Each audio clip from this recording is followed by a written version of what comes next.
This is not Battlestar Galactica. So I went through y'all for another curveball from last night's great show with Mars Attacks. Hey, why not? Get the stunning reaction from you guys. Wake you up. I see Snorter Poopus is out there trying to take a nap already. Sorry for a couple minutes late. I'm boomering on this side, running different things. So, hey, everybody, thanks for being here tonight. We got 8 great people so far in the chat. Make sure 3 on Twitch tonight. Wow, that is something. And now, yes, we were at 590 during the flipping game stream I had earlier. We got back to 590. Now back to 589. So YouTube does its magic. Go bring the dogs. Sign your cats, pets, dogs, everybody, your animals. Take the drunks, the neighbors, everybody else. Get them all signed up. Let's get this another 10 or 11 to get to friggin' 600 finally. Shall we? But in the meantime, we will have a raucous, hell-raising great time for everybody that's here and have a lot of fun with this. So there'll be some property destruction tonight, as according to the great Larry Munson, the University of Georgia Bulldog football announcer. All right, folks. Well, we're back. No, not so late. No fun scrolling stream this time, although it could be a very interesting episode tonight. But let's bring out the gang here to lead it off. And we're going to say hello. We're going to kind of do it around a little bit. This guy kind of gets lost. I think sometimes he's so quiet, but he's very musical. And he didn't kick my ass when I said I didn't necessarily appreciate Wrath of Khan. So, which I still owe him to watch. It's the great JT Kirk. Hello, JT. I am not a man. Oh, wait. People aren't going to understand that in context. Crap. Okay. I am a man, ladies and gentlemen. Not that matters one way or the other. Hail. How are you doing, Dadman? Busy as anything with life and stuff, and it's starting to catch up. But, look forward to this time together on a Friday night, have some fun, and share some fun and laughs and see where the stream goes with you guys and with the chat out there. For sure. So you have any plans with your 1 hour less for daylight saving time today? Or this weekend, rather? I'm taking Monday off for Mrs. Smart man, birthday. Accidents and such go way up the Monday after daylight saving time. So yep. Anyway. Well, hey. All right. Well, let's welcome in another great person of this chat. We are going to bring in the court jester himself, the Hungry Boy. Hey, Hungry. New Hungry. Hello. I'm not sure if I'm feeling too jesty today. New Hungry, is that like new Coke or something? That's because I had to get a new Tweety. That's why. I'm not going to call it X. Well, but you want me? I'll change the name for the next show if you want me to. I got no problem with that. No, I'm doing a Coca-Cola joke. You know how new Coke sucked and was completely different than real Coke. Yes, God, we're nearly the same age, so I remember that debacle, however we pronounce it this week. I've got an unopened can at my mom's house. Oh, that's a collector's item. That's good. Yeah, that's good. Although I've kind of wondered if I would just one day open it and see what it tastes like, but I won't. Oh, please don't. For the sake of your health, Ro. Don't do that. Don't do that. Yeah, chemicals might have leached into that from the can. I would not recommend. No, I won't. But it's funny. It does not say new Coke on the can. It was like Coke because they cold turkeyed everything. They just went from Coke to Coke, but a new formula. Yeah. Well, good. How are you doing, Hungry? I'm feeling a little tremulous today, considering I think that we might have a little bit of debate, not argument, over this episode. Tremulous? What is tremulous? Please explain to me. Nervous shaking. Okay, well, we'll see. We'll see. I'm really looking forward to what our best guest, no offense, JT, is going to be saying as you introduce her. The best guest that comes in, the kitty that settles it all down and gets everybody back in line, is the great, gracious Daisy Blossom. Hello, Daisy. Hello. I am not a woman. I am a cat. And there is no new Coke. There's no new Buck Rogers either, but we'll get into that later. That is, yeah. So you guys will all understand. You guys will all understand what Coke. Because we have vanilla Coke, we have sporty Coke, we have new Coke. Can I use Coke? We're all over the place. Well, Daisy, I'm half cripple coke. That's my name. Okay. Okay, well then I'm quarter cripple Coke because uh, I'm in a wheelchair. Oh, I'm Roly Coke. You're Rolly Coke. Now, see, if you're in a chair, I don't mean to be politically correct here, but I mean, with our community over here, we consider you full crip, not half crip. So we bow to the queen. That is right? true. That is You're true. in the throne, baby. You're in the throne. We're allowed to use that word because we are that. Yes. yes. Okay. So in our Moving group, that on. makes you Moving on. 40 spice Coke. Then yeah. So All right. there you go. Hey. Well, we got 6 people watching with us after that introduction. We love the introductions around here. Now somebody left. We're at 5. I still don't trust these numbers half the time. But hey, folks, share the stream out with everybody else. And thanks for being here because I kind of pitched it because we're going to see how this episode goes tonight. I've already seen comments in the chat, some interesting ideas. So let's see where this goes. But let's say hello to our chatters. The great first is Daisy Blossom. Hello. Hello. Bombay cat there. That's a cute kitty. That's my kitty. Oh, That's that's an not- adorable kitty. Yeah, that's Binks. okay. Factory Binks. Oh, nice name. Yep, from Hocus Pocus, which is I saw for the very first time this year, which is actually a good movie. So It is. Yeah. and I George said Lucas tarnished the good name of Binks. Sorry. Anyway. oh gosh, no, it has an X, not a KS. But hey, hello, humans and other critics to the great Snorter Poopas Cuber. Hello, Hello, howdy to Snorty. you, sir. Hello, Good to see you. Snorty. And Emily is here with Sammy. Yay. Hey, yes, exactly. Knock And- knock. oh yeah, knock knock. Owie, snort! You landed on my paw. Good Daisy's one. greetings to chat on the Twitch side. Make sure you follow us on Twitch. We got another follower. We're at 122 followers. We're at 589 of subscribers on the YouTube side. So let's 11 more to 600. And Mrs. needs 4 more subscriptions over on YouTube to get to 175, which is our goal for Monday. So we'll see. Let's go. Let's go. Exactly. And hail to JT Kirk, who's hailing everybody on all frequencies. Except Daisy's- well, you were. Kidding. Well, Kidding. I know. Well, Daisy's bringing back Demolition Man again. So, hey, we love that. Mr. Ah, Angel is here. Hello. Mr. Angel. Hello, Mr. A. Angel. Hello, Mr. A. And Snorter Poopa says, shh, me trying to sleep. Sweet. Oh, sorry. That's okay. No, we wake people up. That's what I do around here. I wake everybody up. So, yes, exactly. Go raid everybody. Knock the doors, kick down the walls, throw water on them, that stuff. Come on. That's good. Well, Snore Poopa said this episode is for the birds. Quite literally, we can say here. So, Mr. Angel says, no matter how you can it, I can't call battery acid a drink. Sorry, stop throwing cans at me. Nice one. I wonder if Publix has a recipe for fried hog. Oh. Mm. Ow. Well, down south, you just put some breading on it, throw it in a deep fryer, cook it at 350 for about till it turns brown. You got it. That's it. Throw a stick of butter. If in doubt, throw a stick of butter.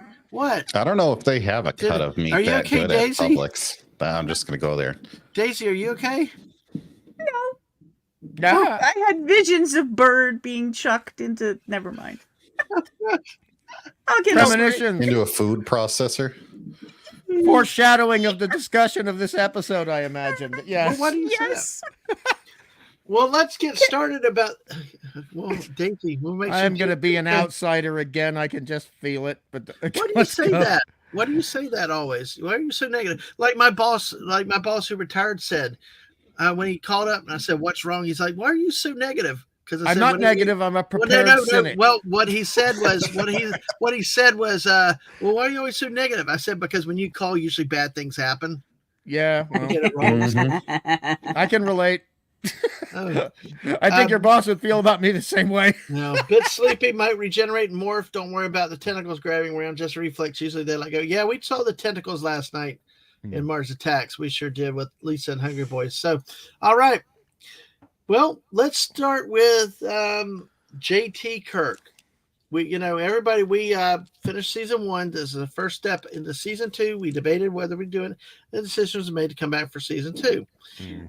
we'll do our normal format. I'll talk about the plots, the summaries. Kind of we'll move through it through the episode. Then we'll move to the second episode. Great, all that stuff in the same format we did last season. And if I change it, it's because I forgot what I did last season. But just your overall assessment of a first impression of season 2, JT Kirk. This episode, the first impression. I don't know if I could rightfully say the eagle has landed. Oh, there you go. There's number one. Oh, I love that movie though. You have a counter going. However, that was a great joke, I would man. put this episode above rooting for the Philadelphia Eagles.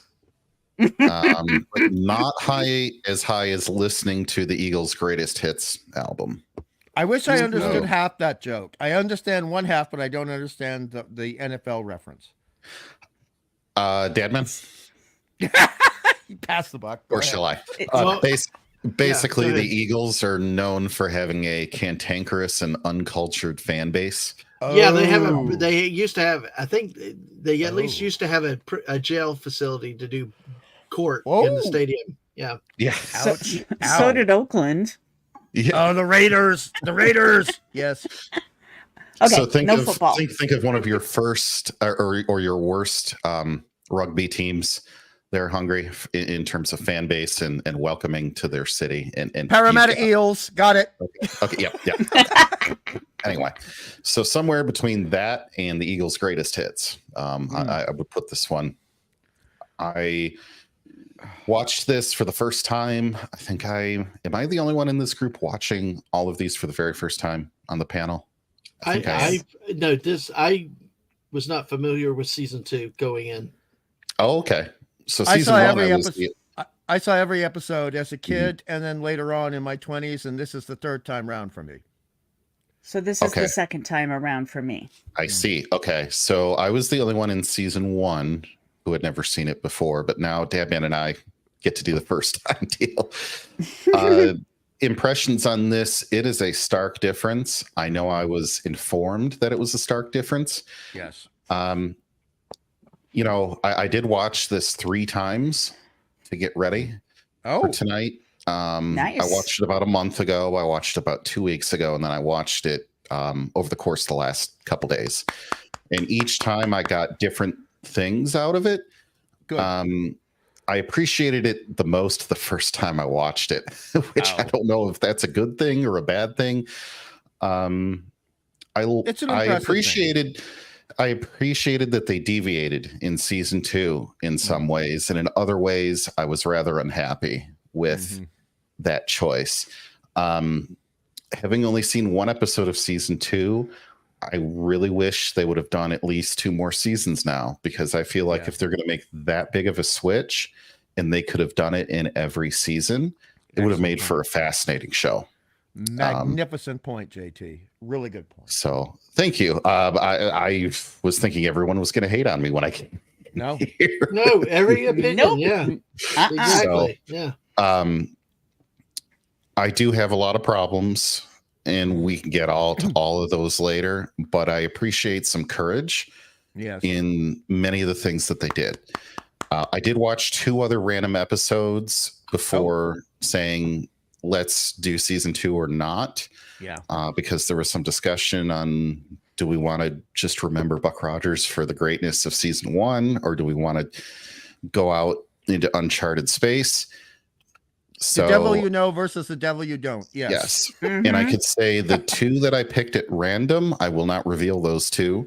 Okay. I did like both of those better than this episode. Oh, really? So I am not, if I sound pessimistic at all, I am not saying like I do not like this season. If anyone hears that throughout the night. Other general impressions. Hi, Corey. I'm going to have more problems this season with costume. Yeah. However, and I'll probably debate this with you, with the exception of this one episode, because the costumes are something that I am going to go into a little bit in this episode. This one episode, I think the costumes were above and beyond a lot of what we saw in season 1, with the exception of the soccer mom walking through the pavilion near the beginning of the episode. But yes, yeah. Okay. Soccer yeah, mom going to the mall, that pissed me off a lot. what I did like was no disco dancing. Yes. The disco guy in between season 1 and season 2. Well, this was right it kinda after felt Olivia like it. Newton-John began like her thing, and then I hate mentioning Olivia it. Newton-John. Yes, and Duran, Beautiful bedhead. the new wave had come in, and so just to back you up, not to interrupt, but to back you up, this was truly an instrumental theme musical episode. I mean, classical instruments, and you really notice the lack of disco in a good way. Good. Some cool ships and stuff. You know, you get some of that to wet your whistle starting right off at season 2. So, I mean, they did a lot of things right.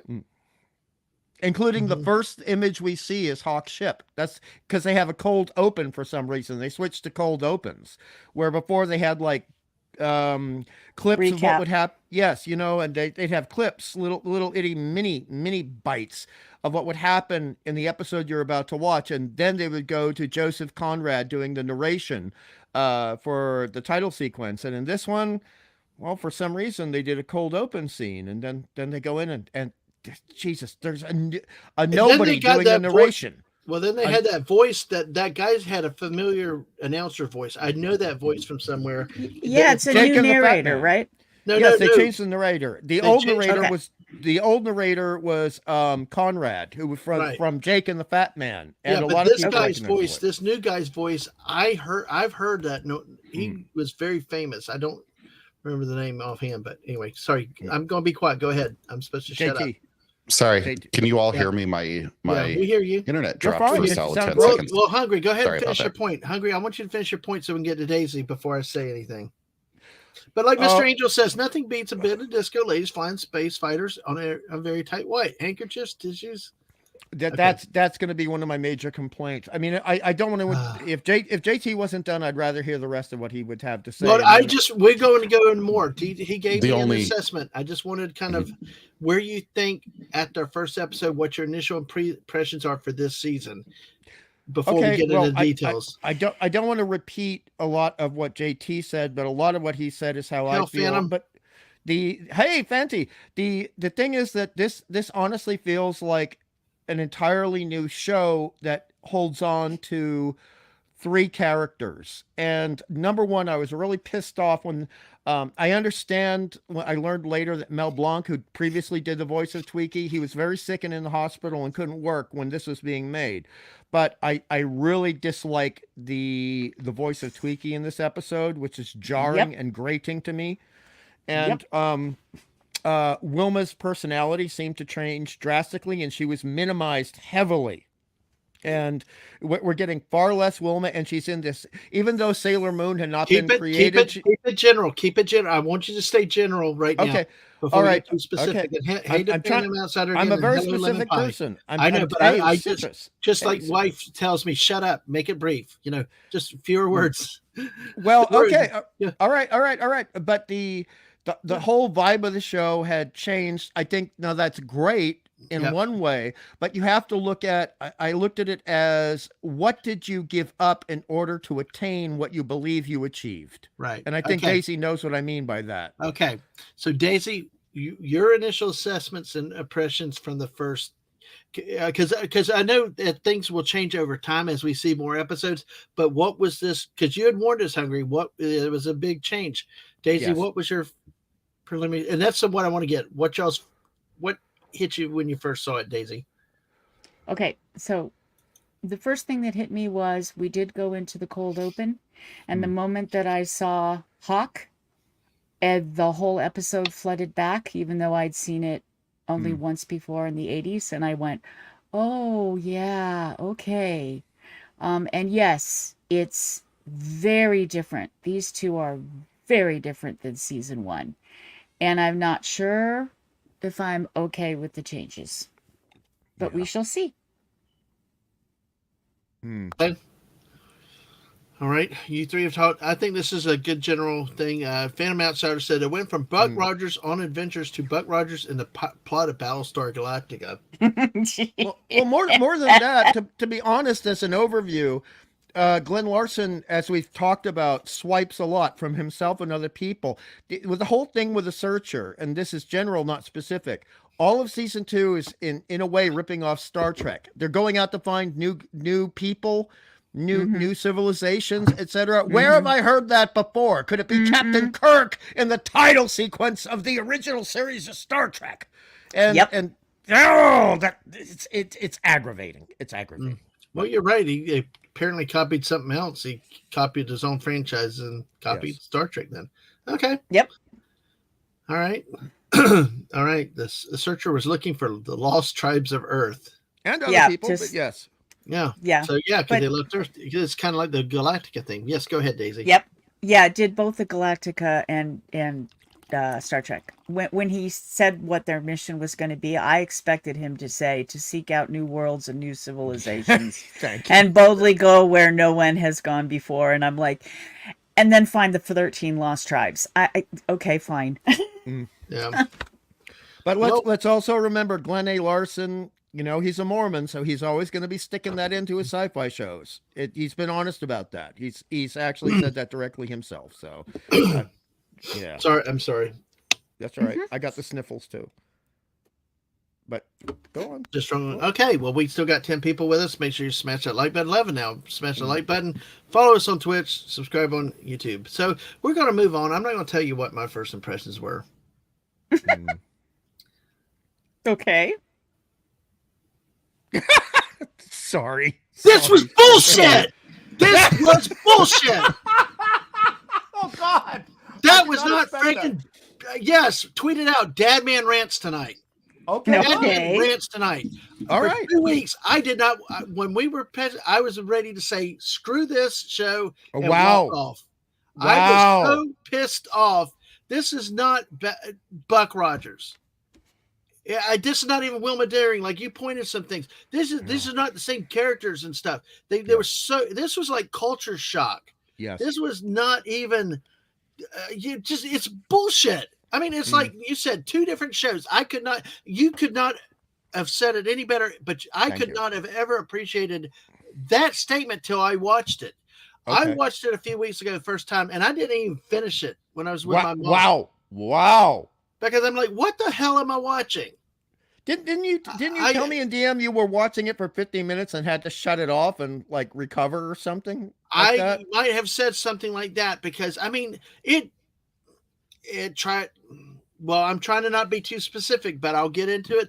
It went from fun, general, we got some bad guys and pew pew and boom boom and stuff to we're gonna talk everybody to death. Oh, there's going to be a debate tonight. I'm sorry. These freaky looking bird people, and it's like, I'm like, I just was like, and Wilma Deering looks like a friggin' roller skate waitress at a sock hop or something. Mixed with Sailor Moon. Uniforms are horrible. Sailor Moon. Oh yeah. Wait, to let you breathe for a second. I said that it was those Navy uniforms that you put your tiny little kids in when you're going to go take a family photo. Going back to the 1910s. Yes. Not 2 years old. But even not that. But the worst. Thank you, Daisy. Twinkie was like he had just gone back to puberty. Yes. That voice was so damn bad. It was like child's voice. It was not even, at least if you're going to recast, get somebody that looks like the character or that they sound like them. Yes. This was Twiggy as a kid was my favorite. That was my emotional connection other than Wilma Deering. And my 2 favorite characters are like secondary. Well, behind Buck because it's his title show and this bird guy. And I'm like, I am not looking forward to what you have to say about Crichton, the new robot. I am. Oh God. I am sitting there. Oh, that bastard should be blown up. Oh, this is going. This is going to be a feisty tonight. Motivator. Put a damn banana in that Yes, pipe. he was very badly motivated. Yes. Oh. stick a big banana up. I that mean, and tailpipe, the but, thing is, you're this angry, Dadman, and like you don't even know the science fiction in jokes involved with Crichton and I didn't Admiral give a shit. Asimov. I did not give it. And sorry Yeah. for Fanny, but Oh yeah, Admiral Asimov. Don't get me started.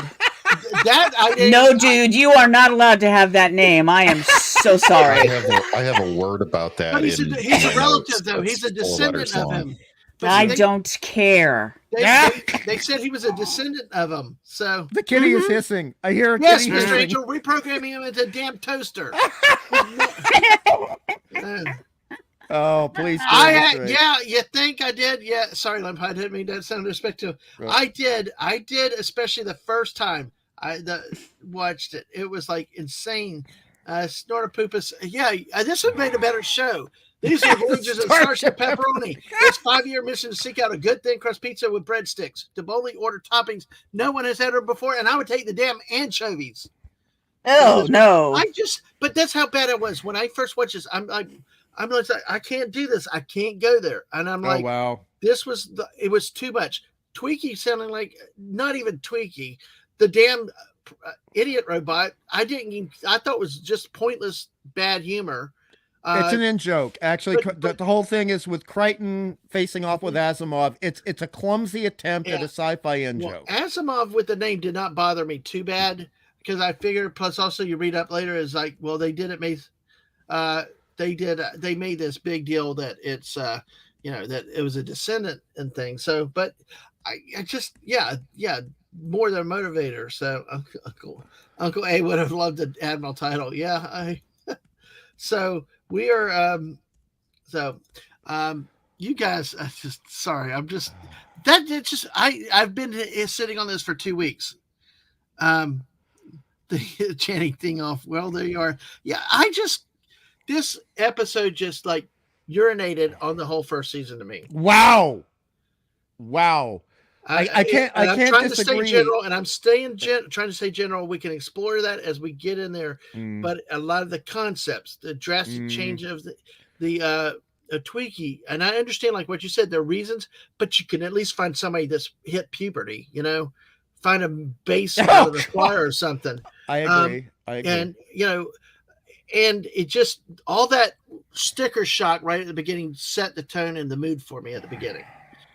But we decided to go ahead and do this because, like I said, I am not an echo chamber. All opinions are welcome here, and we love the debate and stuff like that. And folks, you never know what I might end up being at this point tonight. Maybe I'm still a raving lunatic with this. Maybe we'll be. Who knows? You never know. We converted the Great Hungry Boy to like in Fifth Element, Ruby Rod. So anything's possible. So It is possible, but you have to bear in mind I am one of the few defenders of the alternative factor in Star Trek with Lazarus. So, but this just was too much for me. Okay. And you warned me, and I will say you did a good job warning. But see, I know people like. I warned JT and Daisy Blossom too. See, I know everybody. I know overall you like season 2. Buddy Hepburn, I don't know that I've seen him tonight yet, but Buddy likes season 2. Other people like season 2, and that's fine, and that's cool. And I want to be here for everybody. We go through it. We started this. We're going to do it. It just was really. In 1980, we got this an equally stellar Galactica 80. Ugh, I'd take Galactica 80 any day because it's Galactica. At least it was their type of thing. So, oh gosh. Well, I mean, there was a big Stunning. switch. Good to see you. Hey, Stunning. There was a huge major bad switch between Galactica 80 and Galactica, but the thing is, it was still essentially the same show. But I understand your frustrations and the frustrations of anyone else, and this is why I was very, very anxious to warn people about season 2. It is one of the most dramatic changes in mindset I've ever seen in a single show in 40 years. Well, I must say you did a good job warning without tipping the hat, but I tried. But yes, you couldn't without spoiling it. Nobody could be prepared for this. It's like there are benefits. The thing is, like if we heard JT Kirk switch from Michigan State to Michigan, I don't get that that, would but never I happen. Never happen. This is on that level of something like that. If it did happen. So, but we'll go into more about that as we go. But there was too much sticker shock. It was like what happened with Star Wars. You know, Mm. you can take a little bit. Then Or all of a sudden- Doctor Who, and Daisy knows what I mean by that. Yep. But the complete and see this one, like I think Daisy or somebody, JT, one of y'all might have mentioned, like if we had a little transition, but we lost Dr. Hewart, the opposite, we lost the Pew Pew, we lost Ardala and the skimpy suits, we lost everything, and now we got a bunch of uptight people in a research ship. It's like the little Einsteins, the kids show, cruising. Well, that's an excellent point. What you're leading up to is the whole psychology of the way the characters are presented changed. The psychology changed. It was like what they used to call in the 80s, and Daisy will remember this. They used to have a term called personality transplant. You know, and that is very much what happened in season 2. Now I can like the new personality, but that doesn't mean I'm not going to grieve and mourn and miss the old personality, the old person who was there. You know what I mean, Daisy? And it's not, but see, it's not just the personalities; it's also the costumes. I mean, like what they did with Wilma. Oh, I mean the personality of the show entirely. The personality of the show, not the characters. Yeah, it just and that you can affect the personality with the settings, the scenes, the costumes, all that can go together. So, oh no, see, no, Birdman has freaked me out for years. Hungry knows that because I've been talking about Birdman and what the hell did he come from for a long time, and now I found out. So, but Rick and Morty do a great homage to Bird Person. Yes, they did, and I mean, I have my appreciations of the bird people. However, I mean, there are some certain things, just these little details and illustrator notices. Like, why did Curry have this magnificent feather makeup on her eyebrows and eyelashes and even down the sides of her cheek? And yet Tom Christopher, who plays Hawk, did not. His name is, his name is Thom. Thong. Thom. Thom. I know. I'm kidding. Yeah, but it's. I know. I know. I love it. I love him as a character actor. He's been in a million things, and he honestly, he's going to be one of his acting in this episode, not other ones. In this episode is something I'm going to commend throughout the show. And I know some people are going to have some problems, but you know, Daisy understands. I think we got 15 people here watching us tonight. Go ahead, Daisy. It's wonderful. I was going to say in my notes, I did note that I did actually like. If you're going to turn a human into a bird, I did like the idea of Kuri's, the eyebrows, the beautiful orange feathers, the small feathers at her cheeks coming inwards. I liked all of that. I just had no idea why they just stuck a feathered beanie cap on the gentleman. It was like and called it macaroni. On Tom. Yeah, why would you do that to him? That's silly.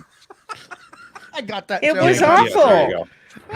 It was like an old, the really old style football helmets that weren't hard. It looked like that with feathers on it. It was awful. Well, I don't do headcanon, Daisy. You know I don't.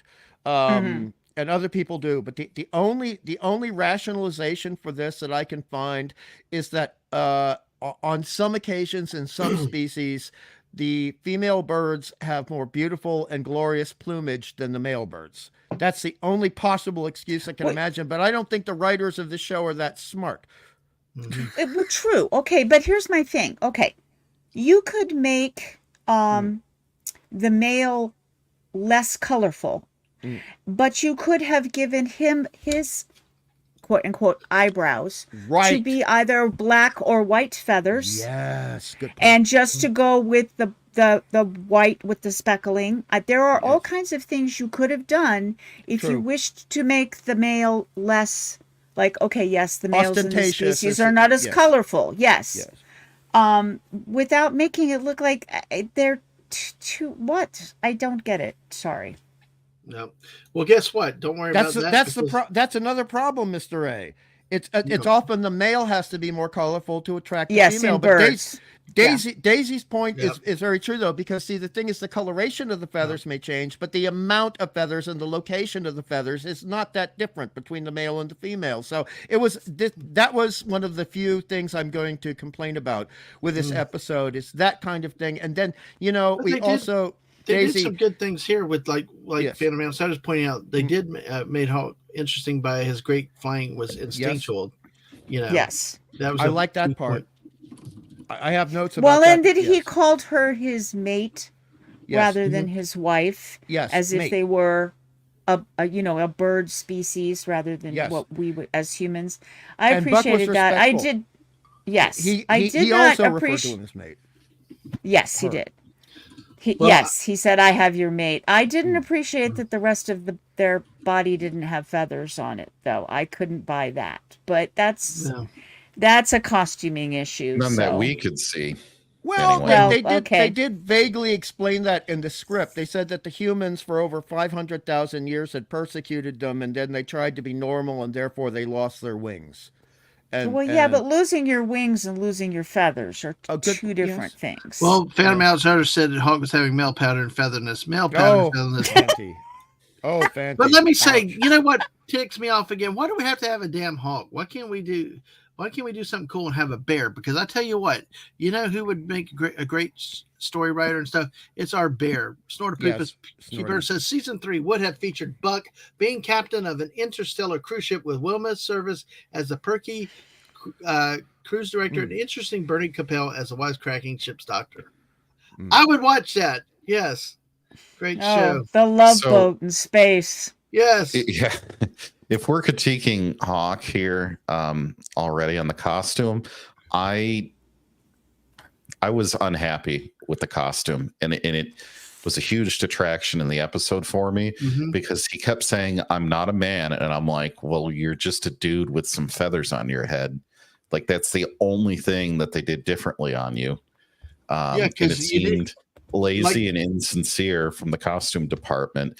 If this were a decade ago on Star Trek, they would have at least painted his face. Well, because At you remember on the island, you remember where in the den or where the cave, they had the stones and they had extended noses like beaks and stuff like that.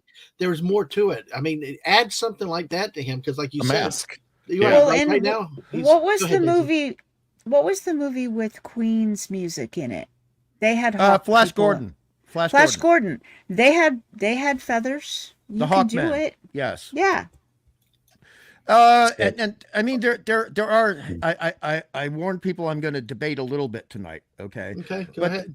there were certain things about Hawk that I really did enjoy. Like, for example, a lot of the predatory birds mate for life, and the moment they find a mate, that's it. And if you take away Yep. the mate, they're going to die from emotional attrition. And the thing is that they hired a guy, Tom Christopher, who, when he met his wife, there's no record of him ever cheating on her, and for until her death, over 35 years, he was with the same woman, and he mated for life. So in a way, this is one of the few times we get proper casting for a character. Excellent. And that's a rarity Yes. in Hollywood. Yes. And he was in a ton. I mean, his IMDb list is so huge and mighty. So I understand that why they chose him as an actor. I'm not saying why they chose that character, but I mean, maybe it was just sort of accidental that they said, we want Tom Christopher in this. And then they may have created the character in a way according to his own life. And I think regardless of how we feel about the character of Hawk and what it means to Buck Rogers, I think we could all pretty much agree that Tom Christopher was the right guy to play Hawk, even if you don't like the character. Yeah, I didn't have a problem with the actor himself. Right. I just looked at it in one of the things that was in my complaints section here. Oh, okay. All right. You know, he fights like Yes. a man. He if fights better was- than Gil Gerard does. yeah. And you know, things about birds, I'm not sure about the large flightless birds from your neck of the woods there, Hungry. Don't ask. But almost all birds have very, very fragile bone structures, and they're True. very light because they need to maximize lift and minimize the caloric burn for The flight. bone density is very low compared to mammals. Yes. Yes. And this dude is, very toned, and he just looks like a guy, with feathers on his head. And at one point I was like, okay, if he was really going to be able to put up a fight against Buck, he's going to have to be like the Rock from like ancient Greek mythology. Yes. That's bigger than a man, that a man could ride on the back of. Yeah, That would ROC, be the not size. ROCK. Yes. Yeah. Yes. Yes. Oh, In the no, USA. not WWE. I'm talking about the That was ancient for the chat. I knew what you were mythological talking about. Yes. Yes. Well, the Um, other thing is, they were saying, okay, he can fly instinctually because they remember the instinct of flying even if they can't. Well, Yeah. birds don't fight with their wings. They No. fight with their talons, which are on their feet. So Yes. to back you up, JT, I was thinking I realize it's been however many gazillions of years, but if you're going to stay, they say they still have the instincts of a bird, then he would be more prone to kick at you than make a fist and hit you in the face. Which we know all Yeah. about Gil Gerard's judo kick. And also, not to be gross, but to back up what Daisy is saying, the talons come first, the beak comes second. And so I know they couldn't do this because of the censorship rules in 1981, but Hawk would actually be biting the crap out of Buck in a fight, as well as using his feet. That if we're going to go with Ovian instincts, that is going to be an instinct. And that's how you back up against the lack of bone density. You don't have the defense, but you have an augmented offense, which is why predatory birds can be utterly savage.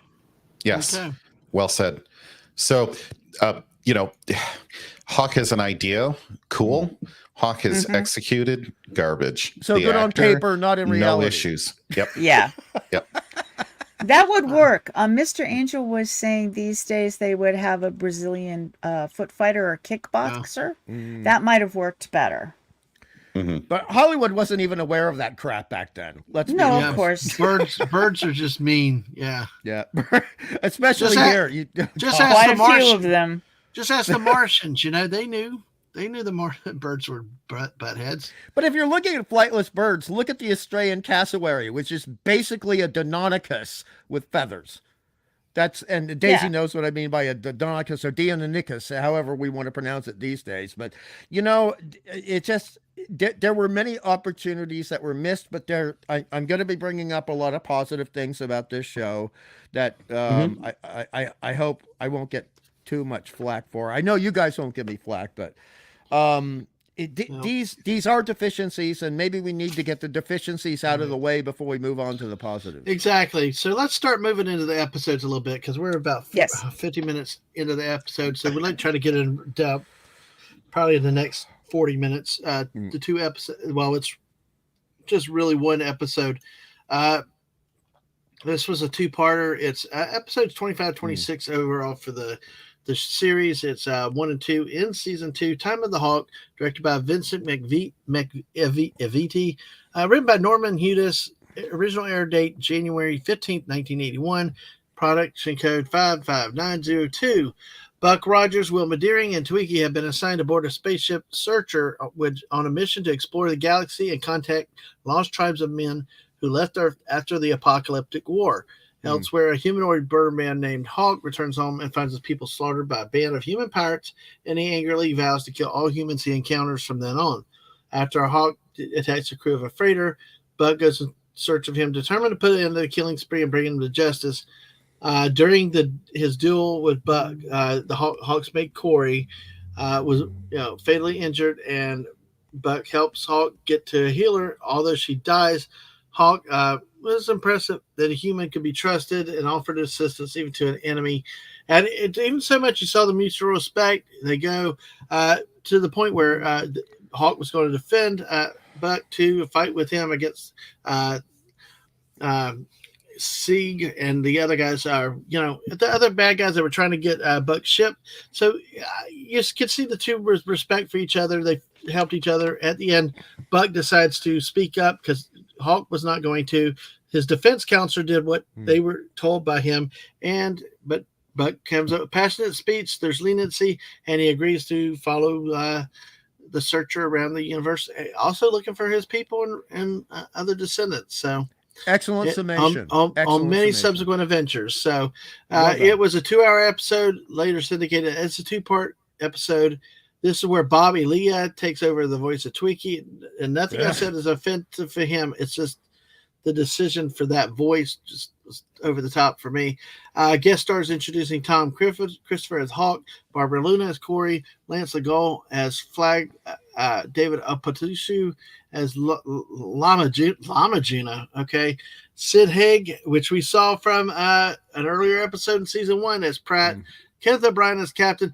Here, your All-State guy, Major League, Dennis Haversburg as a communication officer. And really, what's interesting with this one, and from what I've scanned, a lot of season 2 coming up, there's not all the cameos that were in the first season. So no, and by the way, since you bring up Sid Haig, the thing is, the thing about Sid Haig is his wonderful speaking manner and voice. Yes, he's a scary looking guy, but you don't hire him and then not give him any lines. That is one of my big complaints with this episode. Well, apparently they did in this episode again too. So, hey. But go ahead. Let's talk about this episode. So, Hungry Boy, what are some of your points that you wanted to talk about this episode? Good, bad, or whatever. I mean, I got a lot of notes, but I'll just do you mind if I get the geeky crap? Do you mind if, for the sake of Daisy, I get the geeky crap out of the way? Go and do it. Just go. Just go. Okay. Yeah. Okay. So the whole thing between the robot Crichton and Asimov. Now that was quite funny to me as a kid.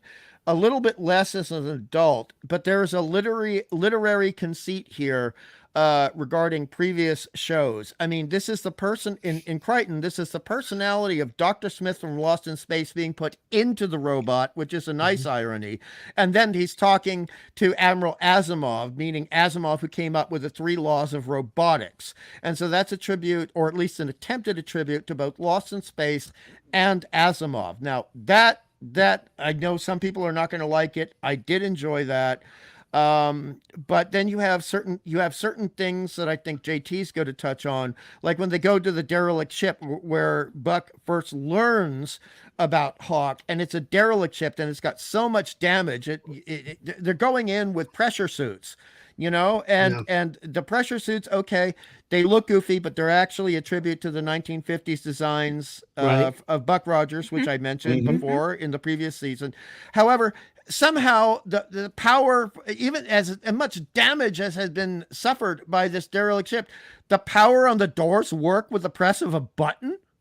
Now, I understand that's going to actually save them from doing another scene, which would probably cost them an extra $1,000 to $5,000, considering the time spent on Teamsters and crew, etc.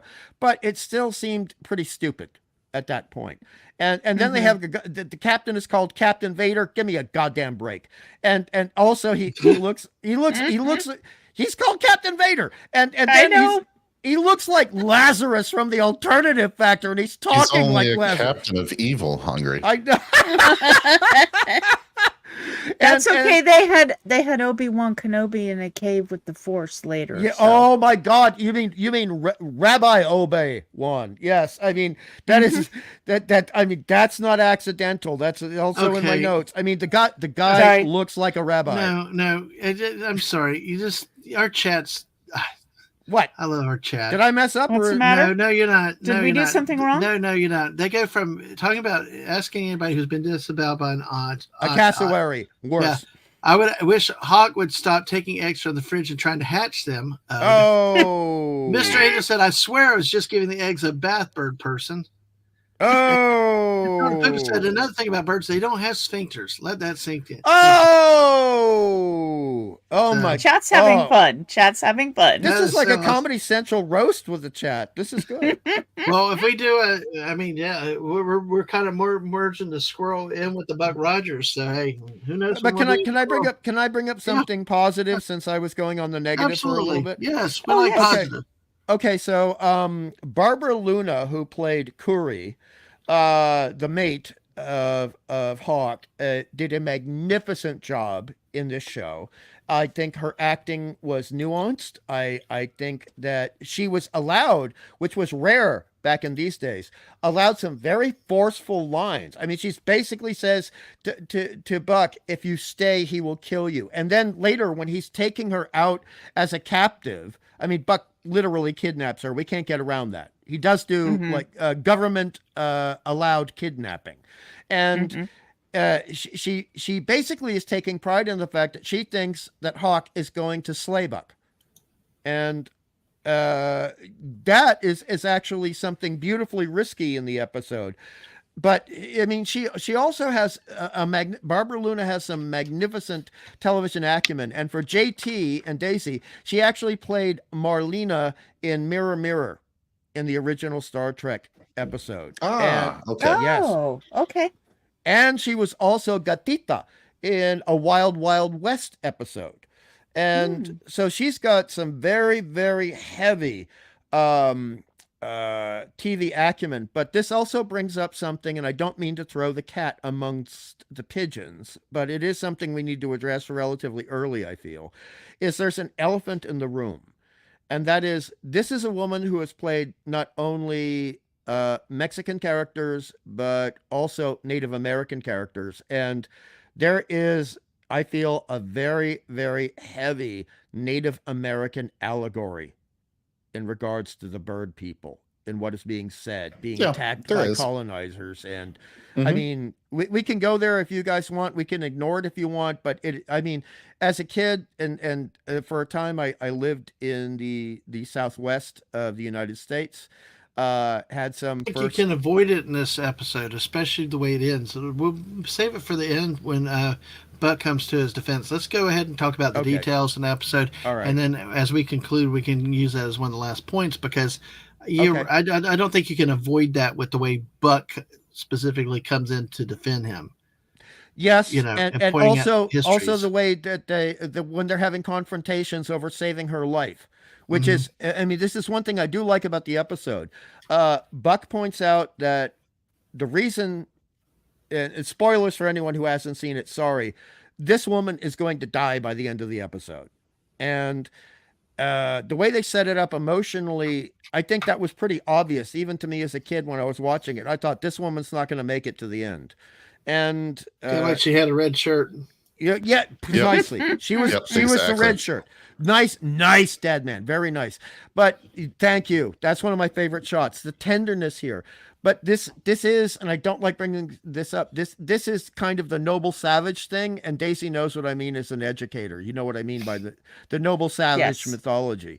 And but this was done beautifully and respectfully, and this is one of my favorite scenes in all of the episode and in all of season 2. Where they are really joined. They are not only physically joined, but they are spiritually joined. And you have this background, which is completely anti-mechanical, anti-modern. And I know it seems clumsy by today's standards, but I'm judging it by 81 standards when this came out. Right. Okay. All right. Well, other points are JT. What was good about this episode? What are some of the detailed scenes that you like with this? Yeah. So, I had in this that especially the first time I was watching it and I didn't know what was going to happen next. I said this was an episode of Star Trek, the original series. Not any of the other series. Definitely the original series. So I was starting to write out, Stardate 58272.2, the USS Phallus has set course on the beginning of her 5-year mission to explore unusual new planets, to seek out new organisms and unfamiliar civilizations, to expeditiously adventure where no new Earthers have gone before. I like it. So Good. I don't know if I liked it, but Wilma is now Lieutenant Sulu. Oh, ow! Yes. No, I was let me just Oh. jump on the back of that one there real quick. Oh, Because that was too good. This was right here. Well, it is. She lost all friggin' authority. Our strong woman is now relegated to like a taxi driver. This Jack guy with his little admiral's uniform on. Admiral Adama. Yeah, it's just like. And where's her your console gun, is dude? crap. Her At least console the is crap. At least They the don't even have has pictures. cannon and guns and stuff. This guy They looks They like don't you're even have talking to them. pictures on her screens. They I don't have know. pictures on her screens. I mean, they cheaped out on Wilma's console. Look, they've spent all the money on the damn background, but they don't spend any damn money on her console. She is one of the most powerful creatures, not only people, in this show. And dagnabbit, they cheap out on her costume and her console? That's not right. We see her legs though. In this scene, anyway. She sachets down a hallway really nice in that mini skirt. Well, what about the and JT? Please get back to your points too. But what just jumped in my head though, like Hungry said, the dynamics between Buck and Wilma change. You see it the very first scene because the last episode is almost like they want to get married, and then all of a sudden coming back and like. She had an attitude and axe to grind on him, and they made her a witch. She was on the. She was on the. She was on the trooper snarky. and everything else. But see, Buck just charmed her back like, "Hey, the fun's in making up." But with the way they did that to there, it almost sounds like there's more than just a friendship. But as we saw, we never got she that. actually, I mean, the way it came off, and I'm sorry, this is going to be politically incorrect, and sometimes I am politically incorrect, but. When she's smiling. She comes across Buck flirting with the little pygmy ginger, and I liked her. She was a great character for the little bit she was on screen. She was delightful, and we know we're never going to see her again in current Hollywood. No joke there. But the thing is, she starts acting like the bitchy ex-girlfriend who doesn't want to be with you, but she doesn't want you to be with anybody else. And that. Yep. You know what I mean, Daisy? You know what I mean? Yep. And I just that is not Wilma from the first series. That is a personality transplant. And no, it was just awful. And then speaking of personality transplants, Hungry, my next note on here was we now have Captain James T. Rogers. Yes. For better or worse, that's what we have. So you have to basically say to yourself, okay, this guy, Buck Rogers, is now Captain Kirk. Yes. Yeah. Put him in a dang uniform already. It was kind of I didn't like it, but it needs to be said at this point. Put him in a dang uniform, please. If you're going to put him on this ship where everybody has to perform a vital role, I mean, come on. And everybody Just else do it is wearing already. a dang uniform except Wilford Hyde White, the scientist character, who I do like. He's one of the positives in the show for me. We might debate that. But if everybody else is wearing a uniform, just to agree with you, why is not Buck? They removed Wilma's individuality. Remember, she had about 25 different outfits in season 1. And now she's stuck with this. So they're limiting the woman's ability to express herself through her accoutrement. And sorry, that's a Scrabble word. But if everyone else is being limited, yes, accoutrement. But if she's being limited and the Admiral's being limited and everyone else is being limited, why is Buck wearing this tacky khaki outfit? And then you know the one I'm talking about. It's at the beginning of the episode. It's terrible. And then we have the ball. And let me bring up the tiki bar breakfast nook that comes up immediately after. Oh God, with the wood paneling. I'm like, what the heck? You go into the different rooms on this ship, and I'm like, what is this, a cruise ship? What? This is so weird. Already called it. Starter Poop has already called it. Yeah, they'd been better off to be a cruise ship like that. It's the Love Boat in space. Yeah, it is. Yeah. It's the Love Boat in space. Continuing on like the Star Trek theme, I tried to ignore the mess hall. I thought it was maybe like a holodeck or something that they were hanging out in, but the rest of this episode kind of reminded me of 2 or 3 different episodes of Star Trek. We land in California. Yes. It's not quite the rocks area. I think if you pan the camera over, you would see the I forget the name of the rocks, but you know what I mean. Yeah, we know what you mean. Yeah. The Gorn rocks. Let's just call them Gorn rocks. Yeah. So then my next line, you must be reading my notes here. No. Captain James T. Rogers fights the Gorn in this episode. And I feel like Buck should at some point of the fight have found saltpeter and made a musket. Yes. Yep. Yep. Especially so- since he was stupid enough to throw his gun away and then not pick it up. Yeah. Yeah. So Yeah. yes, Well, he should have built the thing. That was both But- of them. Yeah, though, that is Stacey. true. Yes, both of them. Yes. And I know I'm being a little tongue in cheek here with the Star Trek stuff, but seriously, on other parts of it, I felt like Buck's ship was a shuttlecraft in a lot of ways. Mhm. I said Yep. the Yes. spacesuits felt Star Trek, like an away Yeah. mission, and they did spacesuits kind of poorly, which Star Trek also did them.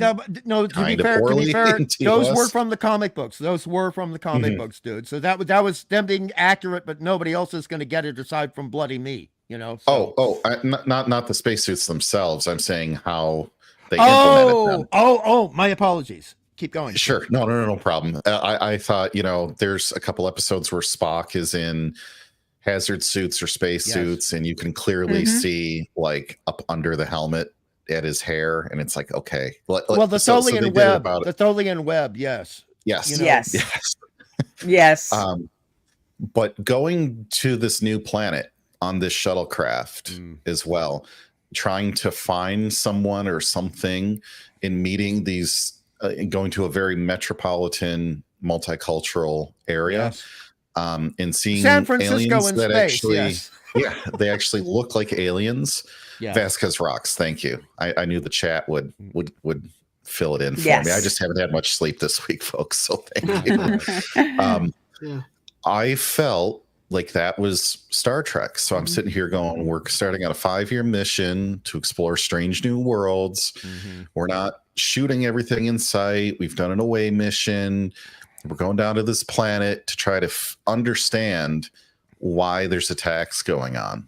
It's not that Buck is trying to, delete this guy right away. He's here to bring him in and bring He's a him to bounty justice. hunter, really. Yeah. yeah.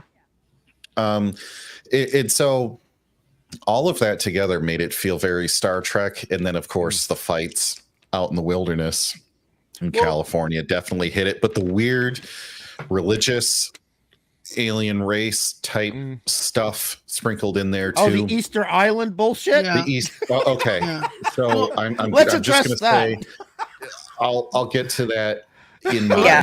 things I Before don't you get- like section. yeah, but before I you do just that- wanted to say the statues are something right off a Star Trek set.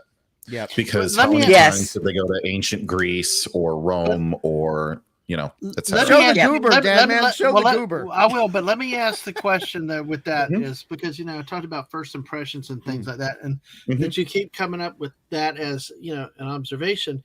As a Star Trek fan, what did you think of it? Do you think? I mean, did it make you mad?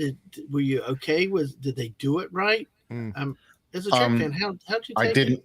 I didn't expect them to copy it. I think if they had tried to copy it closer, I may have taken to it a little less, actually. But more, and I'm not going to say it's 1-to-1, but it felt closer to Star Trek science fiction that it did, action in space or James which was Bond in completely space, different which is than what the we got first episode. season 1. Yeah, Mhm. exactly. Vasquez rocks. Instead of fist fighting, Buck should have turned some salt. Let's tell. And Buddy Hepburn, Lyanna, one more copy. Buck shuttle, the Colonial shuttle from Battlestar Galactica. Hey, buddy. Good to see Good you. to know. And hail, buddy. Hell, I hope you didn't. So- you might have missed the rampage earlier. So So, there's a lot of that just screams the original series in a lot of ways in this 2-parter. That, especially the first time through, I'm kind of like, I wonder what they're going to do. Like, I did not know until probably the last half hour what was going to happen. And even the, I had a joke name for him and I'm forgetting what it was now. I was calling him Doctor Who, but I don't remember which doctor I was going to make fun Dr. of him. Goodfellow? Dr. Ruth Westheimer. The character played by Wilfred Hyde White. Yes. Yes. A great Yes. British fellow. actor. Yeah. And he's But one of the even- positives in the show for me. by the way. But even he was very fascinated and very scientific. And Yes. even when they were trying to shuttle him out of that cave, he's like, Yes. I want a sample because I want to go back and analyze this. See, This is an Yes. important find. Excellent point. I do want to jump in here though because of that, because of what I Hungry hate said. the goober. I hate the goober statue. I hate it. I hate it. I hate it. It bugs the living crap I out of me. I did not like this science guy. Oh, you didn't? I thought he was just I liked him. I thought Yeah. he was just like I don't know, just You thought I he was thought he- just a doddering old fool, didn't Yeah. you? Yeah, doddering old fool. yeah. Yep. I mean, okay, yeah. I realized I got in trouble for not listening. My bad. I was just like, I don't know. I just did. Maybe that was the initial impressions because. So did you feel he was a plot device? Did you feel he was just a plot device or a real honest character who affected the plot? I think he was just there to help move the plot along. I mean, just Okay. it was not a character like I liked, and I got connected with Dr. Hewer. Yes. He I was love Hewer. sober. I miss He had Hewer. mind, all this stuff. This guy just he's so nonchalant. Something But he's just I need to bring up something I think JT and Daisy already thought of. okay. And that is if they're going to set it in the Star Trek ripoff exploring space thing, they can't have Hewer because Hewer is a part of the Earth government and he can't leave his station on Earth. He cannot be on the ship with them, and neither can Dr. Theopolis. But that's basically a script writing excuse for not having those actors on the show anymore. Good point. Yeah. Good point. I just don't know why they took. I will point out the only directional thing that I didn't like about him in the I want a sample was it almost appeared to me, okay, so you're very, very interested in this ancient civilization and you go in this cave and you go, oh, these are the same carvings as on Easter Island and that we have pictures of and yada yada. And then he goes, yeah, I want to chip something off. And I'm going, dude, archaeologists, right. this is not like Right. the 1800s and you just go knock something over in Egypt and take it home with you, Correct. Yes. Yep. Sorry, Yep. it was just, that was the only, I could see how you could take him as a doddering old fool. But I took a liking to his character. Okay. I Even love with it too. there were a few things that I was but in general I took a liking to his character. But regarding that scene, Daisy, and you're going to understand the reference, how do tarantulas and Lilliputians, in regards to the spider in the cave, coexist and God. co-evolve? Did you notice the little skull? The little skull by the tarantula, the tiny and skeleton parts. There is a 4.5-inch human remains set by that tarantula when the camera focuses on it twice. There's this You were tiny not little supposed skull. to realize that it was a tiny tarantula. You were supposed to think it was. You were supposed to think it was a really big tarantula, and I'm going, Nope. it's not. First of all, tarantulas do not trap you by disconnecting one string from their web and then dropping the whole thing on you. That's not how it apparently works. It's had they're some not- magical potion to put them all, knock them all out. And so. True. they're not web spinners. They are Well, that's where the attack budget. fighters. That's there true, yeah. There's where the budget went. Like Mr. Angel, yeah, I want to see the budget numbers of season 1 and season 2. Oh, they were very different. You could tell. Yeah. But this Season 2 got was even a, less budget. And somebody This we was saw a had the- very just- high budget. This was somebody high had budget. just finished reading Return it of the was or King. was not. Oh, dude! Oh, This- And, oh no, it's not standing true. ovation! No. Standing ovation! Standing Hungry, ovation! Hungry, did you say it was high budget season 2 or not high budget season 2? I'm speaking from someone who knows the cost of cinematography and sets and how much all of this would cost compared to some of the cheaper episodes we saw in season 1, even though we liked them. Regardless of whether or not we like or dislike this episode, this was a much more expensive episode. And I sent you a bunch of pictures. I thought it was cheaper. Yeah, anyway, No, but well, let me say Okay, so some of the things Highway. you can see the detail in some of the sets. The detail was wow. Somebody spent a lot of time doing all this, that, and the next thing Yes, in the like the background pavilion. and all that kind of The stuff. pavilion, yeah. Right. Okay. And then in other things, it was like, what'd you guys get? A couple of cardboard boxes and throw it Yes, together, and that's it. inconsistent. Yes, inconsistent. It was very inconsistent. Yeah, because like this scene where they got Hungry Space Karen, in the mall, soccer and mom going to the mall. That Yeah. is not a sci-fi outfit. That is directly from 1981. She walked off of a mall and they said, "Look, dude, we need another extra. Can you please be here? We'll give you $50." She Well, was I on got- her way to do the workout exercise and Yes. you know, Listening was to with gonna the say leg the same warmers. exact thing. All we needed was the leg warmers and a headband, and that was Let's she get was. physical. Yeah, you physical. got it. Yep. Yep. God, Beavis and Butt. Yeah, keep popping in. Olivia Newton-John. But I tell you what, the costuming of this. I mean, I noticed the zipper. Mr. Admiral had a big zipper, but what the hell were these traffic cones? I mean, I understand Traffic trying to cones. be- I know Oh, the what it is. but hats. these The guys- Harlem, I the call Harlem them stove- Globetrotters. The I Harlem call them Globetrotters. I call them stovepipes. Nice, nice. All right, stovepipe hats. Very, very effective in Gangs of New York. Not so effective here. No. But yes, yes. Yeah. But I mean, to be fair, this is, again, I actually really like this episode, even though we're bitching about it right now. The thing is that these guys were great. Yes, I mean, honestly, they're acting. Even the Hey, people with no Master. lines. Welcome, Go ahead. Masters. Just want to say hi to Hello. Masters real quick. He's here tonight. Tarantula aren't small but Masters. quite homeless. They don't build webs though. Yo, So, but yeah, Yeah. I like how the web made them all pass out too. they though, do use silk, but it's not for prey purposes. It's not for food.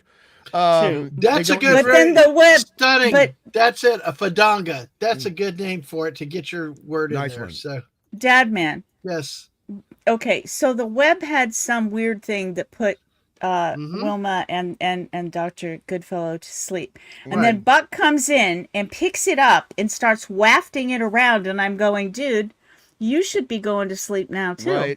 Right. Yes. And also, Yeah, if it's a contact the thing, yeah. thickness of the strands, Daisy. If Oh, you yeah. look at the size of the abdomen of the spider and the spinnerets, the thickness Right. of the strand, that is like someone going to the bathroom after a cup of coffee and passing a watermelon. So no, that's not acceptable. Well, it was almost like it was a oh, I'm sorry, I forgot the word now. You jump out of an airplane, the thing that opens up above you. the parachute. Parachute. Parachute. It looked like a parachute, Yes. not a spider web. Hiata Mundus. And people. also just again the illustrator thing, the things that were supposed to be strands between the greater strands it was actually cellophane. It was saran wrap. Yeah, If you it look was closely, awful. it's saran wrap. It was I mean, you spend so much money on the costumes for these guys and you can't build a decent web for a fake tarantula. I mean, come on.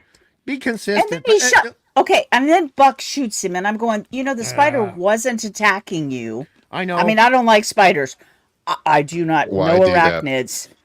But it was like, it's not Mm-hmm. doing anything to you right now. yeah. Right. It's not trying to It didn't attack. start consuming them either. No, it didn't. It just let them lay on the floor. And it was so lazy, it was going to take an hour for it to get to Wilma and Wilfred Yeah. White anyway. I mean, that was a slow-moving tarantula. I had a pet tarantula at the time. They're fast. I know. Yes. They're very so- fast. Dude, Another thing about that, spiders are limited by their size because they don't have lungs like we Yes. do. Mhm. They breathe breathe through their legs. their exterior. Yeah. their legs. And And- so the amount of oxygen in the atmosphere will limit the size of that spider and other insects because they can only get so much oxygen Yes. into their bodies that way. And there's energy conservation ratios at play with arachnids as well. Mhm. And So- there's no way this sucker was a danger to anybody. Nope. And so also Admiral Adama said that the atmosphere, as Adama? Buck was flying down, Admiral Adama said that Yep. Yeah, it was a the different atmosphere. was roughly the same composition as Earth. Right. Well, okay. Yep. So this thing was never going to be big enough to threaten them. It Nope. needed some nitrous. It needed some nitrogen gum, Dad, man. Oh, you know what? Hungry. Yeah. You're gonna be mad. You're gonna be mad at me. It wandered won't. off the set of Arachnids in England. Arachnids in what was the name of the city? I know. I'm sorry. Leave. It's a Doctor Who. It's a Doctor Who reference. It is this. Yes, yes. Dude is neuter gender for me, by the way. See, and those couldn't yes. those couldn't breathe either because they got too big. They were on Right. Earth. They got too big, and then they were suffocating because they. That's. I was thinking that too. I was thinking, well, Yes. and this is, of course, from 1980 and not Doctor The Who was a couple of 1970s, years yes. ago. Yeah. Yeah, the 1970s. That was But the I was Pertwee thinking era, the the spider Pertwee couldn't. era. Yeah, the spider couldn't get that big because it wouldn't be able to breathe. Well, I mean, in the episode of Doctor Who you're referencing, the mama spider, the leader of all of them, was actually trapped on her own planet. She was so big she couldn't leave her damn cave. Oh no, No? no! Sorry, wrong Doctor. The 13th Doctor. Oh, you're There talking is about no that 13th episode. Doctor. Yeah, I know there isn't. Okay, okay. The I fake. was thinking of the spider episode from the John Pertwee era. Oh, okay. Yes. I'm sorry. Yeah, wrong one. Yes, My remember, apologies. When Hungry talks Doctor Who, he talks old school, way old Yes. school. But Yeah. hey, Um, we got 14 still with us tonight. Thank you for being here, Dadman. everybody. Yeah. I To apologize. end You're my right. list There's of no 13. things to wind this thing way back. And for those of you not old I enough, heard you there- turn that page. You there have was this tape. written That's down on awesome. paper. I'm going to bring up a picture. So do I'm I, going to bring dude. up a Tapes. picture. I'm going to bring up a picture of the cast, the new cast here with Wilma's. That was Paper me, rattle. Hungry. Oh, Oh, That was you. my Okay. paper. Okay, so we both got paper, baby. I love that. go ahead, The JJ. last thing I was really going to say, I mean, there's other things I'm sure I'll find, but Yeah. the last thing I was going to say is I really liked Hawk's ship. I Yes. thought Yes. it just looked I agree with badass. that. I'm Yeah. sorry. Yes, it There's did. no other way That to was- say it, but badass. The talons, when the talons Yes. came out the bottom, when it opened, I went, "Please be talons, please be talons." Yes, because yes, I yes, couldn't yes. remember. I could remember the ship, a lot of it from when I first saw it, but I couldn't remember whether it had the feet that came out, and it did. And that I'll say, becomes integral to the plot. That becomes integral to the plot, and Yes. it's something that their people would design considering their genetic background. Yes. Now, they did open the side of the ship and the talons came out at one Yes. point, right? I thought Yes. when those doors were going to open, that missiles were going to come out because, Yeah. especially in that atmosphere, you would do much better to have missiles than you would basically just guns. Yeah, It but was, thematically, I you know. like the claws. I liked the claws thematically better than missiles. I mean, Oh, missiles. The claws, sure. I'm just saying they're just shooting the equivalent of bullets everywhere. Yes, And if okay. you're going to fly in the atmosphere, you'd have missiles. And the True. Hawk ship should have had missiles. But can we Yeah. all agree? Can we all agree that because the design of Hawk's ship was so good, that even though I do not like the cold open, I would have preferred the way season 1 used to open. Leaving that aside, to open with Hawk's ship visually was the right way to go because that is going to Yep. entice the audience to stay with the episode. I also just love liked the that ship when so the much, yeah. talons. I liked that when the talons grabbed Buck's ship. Buck said, "Well, just release the talons," and he said, "No, because it's an attack. It's an attack, like a bird would do, and Yes. they're going to go up and backward and rip the wings off of or whatever and rip the off shoulder of your off ship." of Curry. And Well, rip the her, shoulder off yes. of Curry. That wasn't his intent. His intent was go after the ship and rip the top of the ship off, Which an attack But- bird would do. what it would do. Psychologically, it was correct. But Yes. the thing is, you can do something that is psychologically correct for you that can lead to a bad result. And I like Correct. that in this script. Yes. And Meanwhile, it was yes. Go. it was interesting that the first thing she said to him was, "It was my fault," because she had taken the seatbelt off and was going for the gun when she got grabbed by the talon, and she said, "It's my fault," because earlier she had said to Hawk, "In the beginning, I felt as you did. They killed our people, kill them all." And now I see that you're going out and being on this revenge quest is changing you. And so it was almost like, as a woman saying to your man, "Hey, yeah, this guy kidnapped me, but this injury is my fault, not his." Well, that's interesting that you mentioned that because one thing that was not being spoken of a lot in 1981 was what we used to call shell shock, and then it became battle fatigue, and then it became post-traumatic stress disorder. And it's very clear that Hawk is suffering very severe post-traumatic stress disorder. And the women in those people's lives, or the men, if a woman has post-traumatic stress disorder in their lives, do tend to overcompensate because we love them. Let me say And real I quick. think that was very accurate, and I thought that was a beautiful aspect of this episode. Let me say a couple things real quick. Let me say hello to Simply Steve. Hello. Hey, And Simply. Didn't want to injure her. And Mrs. is coming in and saying hello. Hello, Mrs. Great to have you as always. Hello, Mrs. Absolutely. So, yes, exactly. And so don't forget her morning shows like JT's putting out there. Go support her. JT, if you don't mind putting her link out there. I'm kind of quiet tonight because I want to hear what y'all's points are and say. I'm going to say what I think about it at the end. I love what you're ranting about. But I'm going to, I want y'all to get all the details and stuff out, and I'm going to come in kind of conclude, and then we'll wrap up because I'm being a little dramatic, but I want to hear what y'all say too, because I'm curious to see what y'all think.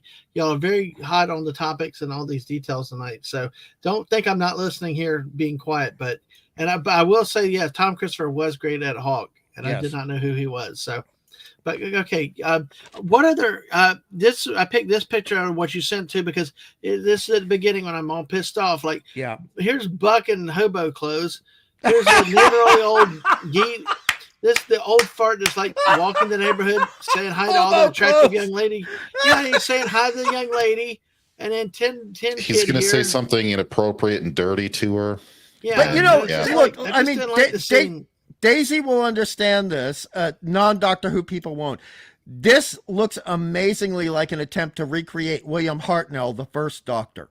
Yes, it does. Yes, it does. But as that's fans why I of was calling Trek him Doctor Who Who and everything, but as fans of this and see it, does it make you mad, or is it okay? You did it. Yes and no. It makes me mad, and I appreciate it at the same time. Yeah, because I looked at it as, okay, in this case, it wasn't as, I'm like JT, I'm sitting through the whole thing going, am I watching Star Trek? Wait, I thought we were reviewing Buck Rogers. All right. And then you throw this very slight homage, done okay, for Doctor Who. It's slight, but it's obvious. Him to be, right, it is. Well, if you're a Doctor Who fan, it's obvious. Yes. If you're not, you may just sort of go, he's reminding me of someone, but I can't quite put my finger on it. And he goes down into a cave. Anyway. Yes. But also to back, I mean, because Daisy is an educator, this is something that is really finicky and picky, and I know it's really niche. But the thing is, we're in the 25th century. Why is he dressing like Mr. Rogers, like friggin' Mr. Rogers? Yes. Look, he's got the sweater. He's Mr. Rogers. Buck. That was meant to be like the scholarly British gentleman. Yes, but they're not thinking, Daisy. But again, they're not thinking. No, I know. And the thing is, I'm with you. I've had this problem a lot with the way people were dressing. It's okay. I'm sorry. It's 500 years from now, and we're still dressing like it's the 19th century or the 20th century or even the 21st century. I can excuse that for Buck because he's from there. Yes, of course. No one else. Yes. But no one else. Wilfred. Not Wilfred. They got Wilma and that stupid okay, I'm gonna say one thing. Wait. As a woman, yeah. Okay. All right. First of all, JT was right. All of the uniforms look like what we put our little boys in, or some the little girls with the dresses that we were going to have their first, fancy pictures taken. I thought it was kind of a cross between, well, it's a ship, i.e., it should be a naval type ship. So we're going to kind of make it like the colors of a naval uniform, sort of, and a cruise ship, kind of. I don't like it as much, but I do like it better than the straight white jumpsuit she wore with the rainbow colors on the sleeve. Yeah. This is more feminine. Okay. This is, I get it. It's sort 1930s feminine. Yes. Yes, it is. And she did do, which you guys all pointed out, how Ardala had a sachet to die for. So yes, so Wilma walked down a couple of corridors, and I went, "Whoa, girl, you worked on your sachet," because she was working her sachet with this outfit. Yeah. So even though the outfit was, I could appreciate at least they tried to make it different than the white jumpsuit that looked terrible on her. She's such a beautiful young lady. You bring up the sachet, which is like sexiness in the face of a non-sexy costume, and I understand that's a good conceptual contradiction, and it adds to interest in the show because it affects the subconscious of the viewer. But how did you feel about the fact that she was so like coquettish and bitchy flirty with Buck? No, I didn't like it. I was like, who is this woman? What did they do? Well, because I mean, the whole she lit up like a schoolgirl when she saw him in the hallway, right? Yeah. And she's she's almost floating up to him, and then he's speaking to that is Little a redhead. Ginger. For those Little of you who've Ginger, yeah. never seen a redhead in a movie or redhead a with blue TV show, eyes, and that's she has a an redhead. Irish name, by the way. That's a real Yes. Irish American redhead. So yes. So and then she's like, ugh. And then she's snotty and walks off like a petulant, teenage girl. Yeah. How dare the Why- guy I why like didn't speak she to try another? Why didn't she try to push in? Oh, I don't- JT. You know what I Wow. mean? Like be more aggressive Oh. and push that girl off a buck. Like it seems like Well- that might have been more if she was that into him. I don't know. Now, Buddy is saying. Go ahead. Buddy is saying the Searcher was a redress of the littering queen model from Cruise Ship to the Stars, so that is appropriate in terms of the ship. Oh, okay. Sorry. The way she was, see, I didn't get quite into that, JT. I was trying to figure out why her whole demeanor and attitude, because she had to deal with Ardala in season 1, who obviously wanted to get her talons into Buck, and the way that Wilma dealt with that versus this just crew person that he's talking to just was not the same Wilma. Well, So I was go Go ahead. ahead. Sorry. Oh no, I was just gonna say I was stuck on why did she change so much? Yeah. Because now she's Lieutenant Sulu, and this is one of the reasons she goes from being a colonel, I believe, the equivalent of one in the U.S. Air Force, or the Royal Air running the Force. Earth Defense Forces too. Yeah. Not just a colonel, Yes. but she's in charge of all the Earth Running- Defense Forces. Yeah, which Yep. actually would probably put you as a brigadier general in the I Air think Force. she'd be Yeah, over. yeah, yeah. I think Yeah. actually she would be over Um, this admiral in a ship without guns. But that's I Yeah. do too, but And now she's demoted to a role that an ensign or a lieutenant in Yeah. the Navy would typically play. When Yeah. I guess if you were to translate her Air Force rank, so to speak, she would be at least a captain in the Navy. I mean, she could fly this ship Yes. herself. She was commanding didn't- squadrons in the Yes. original series. yes, Now- she was. And now she's basically a button pusher. What the hell? Mhm. Yep. No, Yeah. not acceptable. Well, Sorry. okay, so you send this ship out because you're going to go boldly go, and they come across a derelict, and the first thing is, I don't want to call him Asimov because it's just annoying to me. Anyway, Well, you got all He's season. like- he says, "Is it like a comet or something?" And he's going through all these weird things, and I'm looking at it going, "Why doesn't anybody think it's a ship?" That Right. was It really weird. seemed really weird. Yes. And you would think if you're going to send a ship out into the great unknown, Hmm. you want to have as much experience and thinking outside of the box because you're going to encounter, like, everything you see is something new. And how do you deal with that? And this should be something they're used to, coming across weird things in space, because it would be where they were from as well.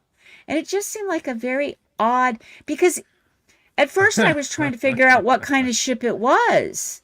You mean I the didn't Searcher or even- the Derelict? Which ship? The Searcher. The Right, Searcher. okay. The USS wasn't Alice. sure. With that Yeah. with that Latin quote along the side. I Yeah, know. I I was didn't trying to even figure out bother what looking is it up. ad. It was ad astra or ad as. I didn't Yeah. get the first two words. I've got it in my notes. Give me no, I'm not going to find it in my notes. Yeah, There's it's too many okay. notes here. Don't worry about it. But It was I was- basically to the stars and beyond. Is basically Yeah. the essence of the quote. so I was thinking, okay, it's not a warship, No. and it doesn't seem like a science vessel. It seems more like a cruise thing. I don't even know. It and looks then like they a act like rip-off. dingbats. It looks on the like a bridge. ripoff of 2001: A Space Odyssey. It does. That's in my notes. It's Ah, 2001. God, It's we're a all ripoff. telepathic tonight. Damn it. I know we are. Or we call telepathetic because that was at a Telepathic. Telepathic. Yes. I mean, Dadman doesn't realize it, but he just made a Star Trek TOS joke right there for one of the all-time. You know the episode I'm talking about. You That's know. what Dadman does. He stumbles into the best material we got. So. So one of the last things on these uniforms and Admiral Adama and all the rest, where's the rank on this uniform? Right. I Right. think it's, There is no insignia. Is it- It's a trick question Is it- because there isn't any. Right. well, There's no Does it none on have this anything one. to do with the stripes on the sleeves? Nope. No. Okay. Nope. That's fine. Yep. No. Okay. No, it's a good guess because they do that in Star Trek, but no. Yes. right here. But see the admiral. But now see the admiral's got the Oh shoulder. no, he has 3 too. and- Yeah. Yeah. That's just there to break up the sleeve so it doesn't look so plain. Yeah. Okay. Yeah. the And he zipper has here. all those nice things on his breastplate, and she has nothing. And he's got his ribbons. And she has no ribbons. And she's got a much lower one than the other ladies. They have a light blue, Yes. sort of up higher to not quite show off the assets. So I'm thinking, why? Okay, so if you're well, what No lycra anymore. There is no assets anymore. No lycra. No, well, that's true too. They're, Mhm. but it's like, okay, she's very, very high ranking. Yes. And if she's in this outfit, if this is what you're going to do, okay, fine, whatever. Why are the other women not wearing it? Hmm. It just, that was odd too. But also, her Because the costume guys- is. Yes. Sorry. The guys I mean, her- basically wore. Yeah, go ahead. I just want to back up what you're saying. There is the gentleman who is discussing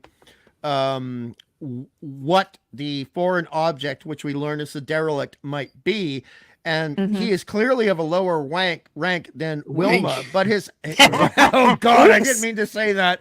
But Oops. oopsie. But I mean, their outfits, aside from being cut for a man versus a woman, are essentially the same, and that would not be the case in any military. Because No. the ranks are clearly different. Yes. Mhm. Mhm. And I I agree apologize. that You that had this. Buck is obviously a part of all of this. Yes. So he should be wearing the uniform too. The only thing I am going to say about his costuming, when they are down on the planet, yes. at first, it is a very clean outfit, the blue. Yes. Okay, and if they go on, you can see the dirt and the Yes. grime and the sweat, and I like did that. appreciate that. Well, I Mr. did Angel, appreciate that.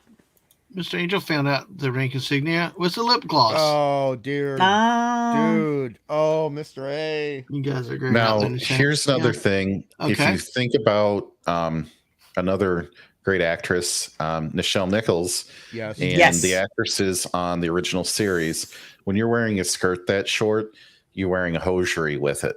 Mm-hmm. Yes. I'm not trying to be Oh, weird yes. about that, but Yeah, and Wilma is not. could you Well, that imagine actually having bounces to work back in and that all forth. day? No, that No. bounces back and forth because there is a scene about I think it's about 17 minutes after this that Dadman is Mhm. showing, where she's in the white spandex over her legs again, and then it switches back to the legs, and then it switches back to the spandex, and it's like, pick a lane, guys. Come on. Yeah. What is the uniform? What is it? Well, Make a and the choice. women on Star Trek also had the higher boots. Yes. Yeah. So Yes. the amount of their actual legs showing Mm. isn't, which was the style in the 60s and 70s. If you were going to wear the mini skirt, you did tend to wear the higher boots. And yes, you wore usually a darker nylons Yes. or hosiery with it. And there were censorship reasons for that in the television industry at the time. There was an actual amount of inches being shown of bare skin that you were Yep. not allowed to show. I was So actually if you were- surprised. yes. I was actually surprised how much, not only because the legs in the scene and even down the hallway, but look how low cut the top Yeah. was. That's what I pointed out. Yeah, and it's, she's it's just- as I did watch it twice. and she lost all her Um, militaristic look in this with them. I mean, Yeah. we did have her back and forth between military and casual and all, but this one, even when she was in a uniform, it was the glamorous look. It wasn't like the tough colonel. I will the type will of say stuff we one got in thing. the first season. There is one thing I'd like to add is that at least they let Erin Gray, who plays Mhm. Wilma, go to her natural hair color, whereas That's it was what I always thought. I kept dyed. Yes. thinking about you and that Yeah. the whole time I watched this. You kept thinking about it. Yep. Well, I mean, I do. honestly, yes. I Go ahead, like Daisy. her as a brunette. I like Yes. her as a brunette. She's a very beautiful woman. And it also allows the glossiness and natural silkiness of the hair Yes. come through because I mean, Daisy, I mean, I've had so many ladies in my life who've had to dye their hair, and you know that it like strips the nutrients out, Yes. and Yes. it ruins the texture of the hair. And Yes, and it so does. this it may not be what a lot of guys like, but at least it's more comfortable and more natural and in an organic way more sexy than having to turn it into something it's not. You know, Yep. and I appreciate that. And that's something I'd like to, because we just saw the private chat from Dadman. I mean, can we move on to some like extreme positives for the episode if you Yeah. have any? Sure. I mean, if you don't have any, that's for it. fine. Well, I mean, I would like to talk about the cinematography and camera work in this episode because I think it is far superior than at least half of season 1. Half. Yeah, Where I'd we have, go with that. because Yeah, we because have we're outside.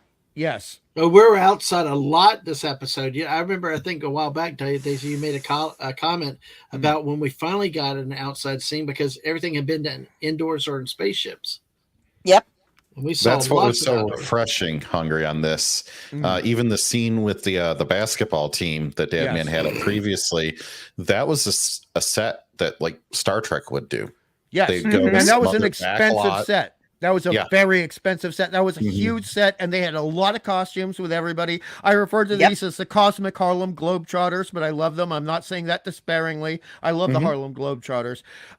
But this particular gentleman in the center, I mean, his vocal character of his lines was magnificent. He was one of my favorite characters in this entire episode, and he is actually he is showing a word that Daisy will appreciate: equanimity, cultural equanimity. He is equal to Buck, but he is equal to Hawk, and he states very clearly, this man has walked through our community many times. I'm not sure if I can help you find him. And he's trying his best to thread the needle between several different factions. And the outfits, they may look goofy to everybody else, but I know how expensive these outfits are to make. And this was going the extra mile for this episode, but not only with the costumes, however, it's also in the actual characterization. And he is a good intermediary between people that both Hawk need to talk to and Buck needs to talk to. And he's doing his best for his community, which is a hub. It is an interstellar, intercultural hub. He's got responsibilities, and that was shown very nicely in the episode. And you have the other people we deal with. I mean, I think Flag is a good secondary villain. He's trying a bit too hard to be Joe Don Baker, if you know what I mean. But Yeah. He kind of still, overacted it a little bit. yes, he A did. bit. But Okay, I was trying to be nice. however, the way that Buck handles them with the airlock, I thought was strategically well written. True, but that seemed to be a bit of a change for Buck for me. Now, I might have Again, yes. misthought about it, but when I think about how he acted in season 1 versus you set a trap and then you suck the air out of a room. That's something his enemies would do to him. Yeah. Yes. It seemed a bit anyone odd else to get me. freaked out with that, like, straw dress with the Oh, Yeah, dog what- leash what thing? was- I put Was in, that like, because they were some from weird they were deviant talking about Hollywood thing. Pacific, because they were from the Pacific Islands? Was that supposed to be a Oh, you mean the callback Easter to Island that? thing? Yeah. The Easter Island, and the Pacific Ocean Greater Island kind of. I was I like, didn't think where? we knew Why that would yet, you go though. to an? Why would you go to an alien planet and have a grass skirt Look, I and honestly a dog think collar? I think it's a Glenn A. Larson thing where Glenn was paying attention to the fact that Magnum PI had come out, and that was a Hawaiian-based show, and he was just Okay. ripping that off for the moment. Okay. Okay. It was dumb. Because It it was was dumb. creepy as hell to me. Creepy as hell. That was well, my I don't want to least- say it like least this, favorite but part Jeremy of the Five's show. here. Hey, Jeremy, good to see you. 17 people with us tonight. Wow. Hello, I mean- Jeremy. I mean, Thank you. honestly, to agree with you guys, they could have extended 2 of the fight scenes and left the grass skirt scene out. It would have taken all of 26 seconds of screen time. When the Yeah. conversation started getting rough, the polite discourse was tossed. If not for the courage of the fearless Buck, the seeker would be lost. Nice. The seeker would be lost. There. Sorry. I like it. Nice job, JT. But Yeah. I Very mean, good. Very good. There are a lot of times in the previous season 1, where the body language of the villain, or shall we say the antagonist, not the villain, is not up to scratch. But Tom Christopher as Hawk's body language, I thought, really set him apart. And there were times where he, and particularly Barbara Luna, there's a moment where she's coming out of the cave and she's doing very bird-like movements with her face, her neck, and her torso. And she paid attention to the script. And I really admire that. I mean, I think she was one of the stars, the absolute stars of this episode. And I am incredibly pissed off that she died, because one of the things that pisses me off about standard television is that they think you can't have a character have a spouse Yeah. and be successful. Yet, you know what? There are numerous shows that have a husband and wife team that are very successful and go on for 3 seasons or more. So that was not true. That was not true. Heart to Heart, they're married. They have a great sex life. We kept watching for that. You know, you don't kill a series by having an ongoing monogamous romance in the series. Yes. This is a However, problem. Yes. However, now that he's ineligible bachelor, I predict they're going to run into a bird planet, and he's going to meet some ladybird and fall for her, Ladybird. even though and ignore the warning signs. Okay, no Some spoilers. double cross. I'm just predicting because Yep. I've seen enough TV in my Yep. life. But I'm I not do have gonna want not to say seen point that. out. I want to say one more thing about Kuri's Yes. makeup. When she's laying and her spirit is going to leave her. She's going to die. Yes. And you can see her gorgeous lashes that look like bird feathers. Yes, Whoever I love did that. her makeup, the attention to the detail on her makeup made the makeup on Hawk so starkly obviously different. And But worse. the attention, yes, and worse, because Good night, hers Mr. was Angel. so well. Oh, Good night. Nadio, Mr. A. Hers was so well done. It Yes. was just beautiful. But at least they knew that, and they gave us such glorious close-ups. I mean, I sent a bunch of pics to Dadman. You have some glorious close-up shots of her, particularly when she's dying in the cave, and her eyes are fluttering as she's dying, which kills me because, again, that was a stupid move on the part of the screenwriters.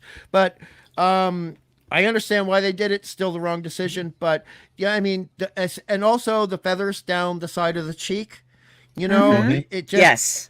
everything worked with her, and her costume actually was more bird-like, more Ovian than Hawk's Yes, was. it was. Yes, it was.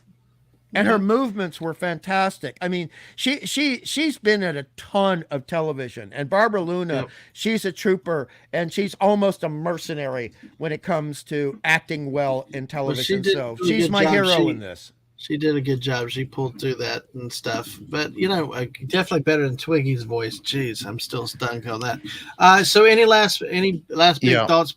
Go ahead. I had one last major thought on this, and it was one that we kind of put aside and we said we'd talk about later. Let's go for I want to go into the origin of the bird people because I absolutely hated it. It moved this episode from an A down to like a C+ to me because of all of this. And part of the problem, these things didn't actually look like what I remember photos from Easter Island. Right. And the whole backstory, we were persecuted, we fled Earth, blah blah blah. Okay, but you had some type of ceremonial island. Okay, you found no bones of any of these bird people anywhere on the island, because that island even today has been thoroughly excavated and gone over with a comb by archaeologists. So the fact you did not find one skeleton of any of these bird people, I don't buy it. It was stupid. It was lame. Wasn't most of the Earth completely destroyed? But yet, about Easter Island. They really go back on all of what they spent building up the first season, where Buck is an oddity and a curiosity and an asset to them in a historical sense. Now they have this robot that's just insulting everyone, that's going through one millennia at a time, learning everything and knows all these facts. Like, they have this giant repository of knowledge. But yet they conveniently only know just enough about like the bird planet, and this one old man knows exactly what these things look like. The other part about this that I hated the mythology of this more than once. Even though I thought it was cool, they had a mythology, the way it was implemented I thought was terrible. When they're seeking out the healer, they the Hawk rabbi, apparently Obi-Wan. They were saying that they prayed to Garuda. Now, They brought up Vishnu. They brought up Vishnu. No, the healer was Vishnu. Yes, but The supported Hawk by was the paying- character you're referring to. Yes, so Hawk was praying to Garuda. Now, I know people didn't have Wikipedia and cell phones in the 70s, but they did have Encyclopedia Britannica, and the British did go to India. So people are going to know what this stuff means. Garuda was a Hindu god that was a large bird. Okay. And there's a relationship between Garuda that lifted the Hindu god Vishnu up into the heavens in a mythological story. I'm by no means an expert in that religion, but at a very first paragraph Wikipedia level, that's what that relationship is. I thought it was lazy. I hated it. I thought it was dumb. They're mixing Native American Indian with Asiatic Indian, and that's kind of offensive to everybody. It is. It is. Yes, it is. I strongly took exception to that. I also had a problem with these bird people are upset with the humans because you wiped us out on Easter Island, and yet we're technologically advanced enough to go to the stars on a starship. But you couldn't wipe out the natives humans of that time period. You couldn't defend yourself against the humans of that time period. Not only that, they're talking about pre-Atlantean superior technology. They bring up the Atlantis stuff in the episode. Yeah. And it's, again, pick a lane. You can only drive in one lane at one time. You can't drive in two lanes in one car. So I'm agreeing with what you're saying, Daisy. Please go on. No, I interrupted JT. Go ahead. Oh God. Well, I was just going to say, I did not find it clever, but it sure felt like somebody was trying to use mythology like they did in Battlestar Galactica. Yeah. But I think they did it, like you said, Hungry. They're mixing quote unquote groups of Indians, right? And it's multiply offensive in different ways. Yeah. And also they said incorrectly that that Easter Island was near like Kiribati or some other island. No, it's over 2,000 The first time zone miles away. to celebrate the New Year, Kiribati. Yeah, it was over 2,000 nautical miles away. I'm like, they're not near. On what scale are they near each other? Anyway, so that was kind of where I wanted to put that point. I didn't know if anyone else had a different take on that, but I do. I had serious issues with what they had built with season 1, the religious aspect. No. All of People that. hated Crichton, the robot, though. That's I did not. He was awful. Look, I did not, but I apologize. I am a big fan of Lost in Space, all 3 seasons. I like season 1 the best, and I'm talking about the 60s, not the remake. And this is something I liked, and this is something we might debate about a little bit. But what they basically did was take the personality of the most obnoxious elements of Dr. Smith and put it in the robot, which is a literary conceit. And you and Daisy know what I mean by a literary conceit. And then having arguments with a guy called Asimov about the essence of who created robots. And I know that they were trying, but again, this phrase comes up a lot as we discuss this episode: good on paper, not in execution. Yes. Now I like that, but the other thing about Curry that you guys probably don't know, and I give credit to Glenn A. Larson for incompetently ripping off this aspect of real culture. Koori is actually a collective name for all the first Australians, like first Native Americans in Australia in the Victoria era. Her name is basically translates to Victorian Aboriginals. And you look at the massive destruction and eradication of entire tribes and entire peoples and languages in Australia, and I think he just ham-fistedly threw that in, but I admired the fact he actually used the name Koori, but then he's doing it for someone who is also a metaphor for Native Americans and a little bit of a metaphor for Asiatic Indians. And I think the noble savage but the and all support, that. but the support we get, I think, for that is when Buck gives his final defense, and yes, when and I like that. When he wouldn't even speak for himself, Buck is there to say, basically, we've done the same thing. We've, we have blame, and there what's happened to them, and to have it look from his standpoint of somebody that survived all that. So I think that what Buck did and said confirmed, what your points are there.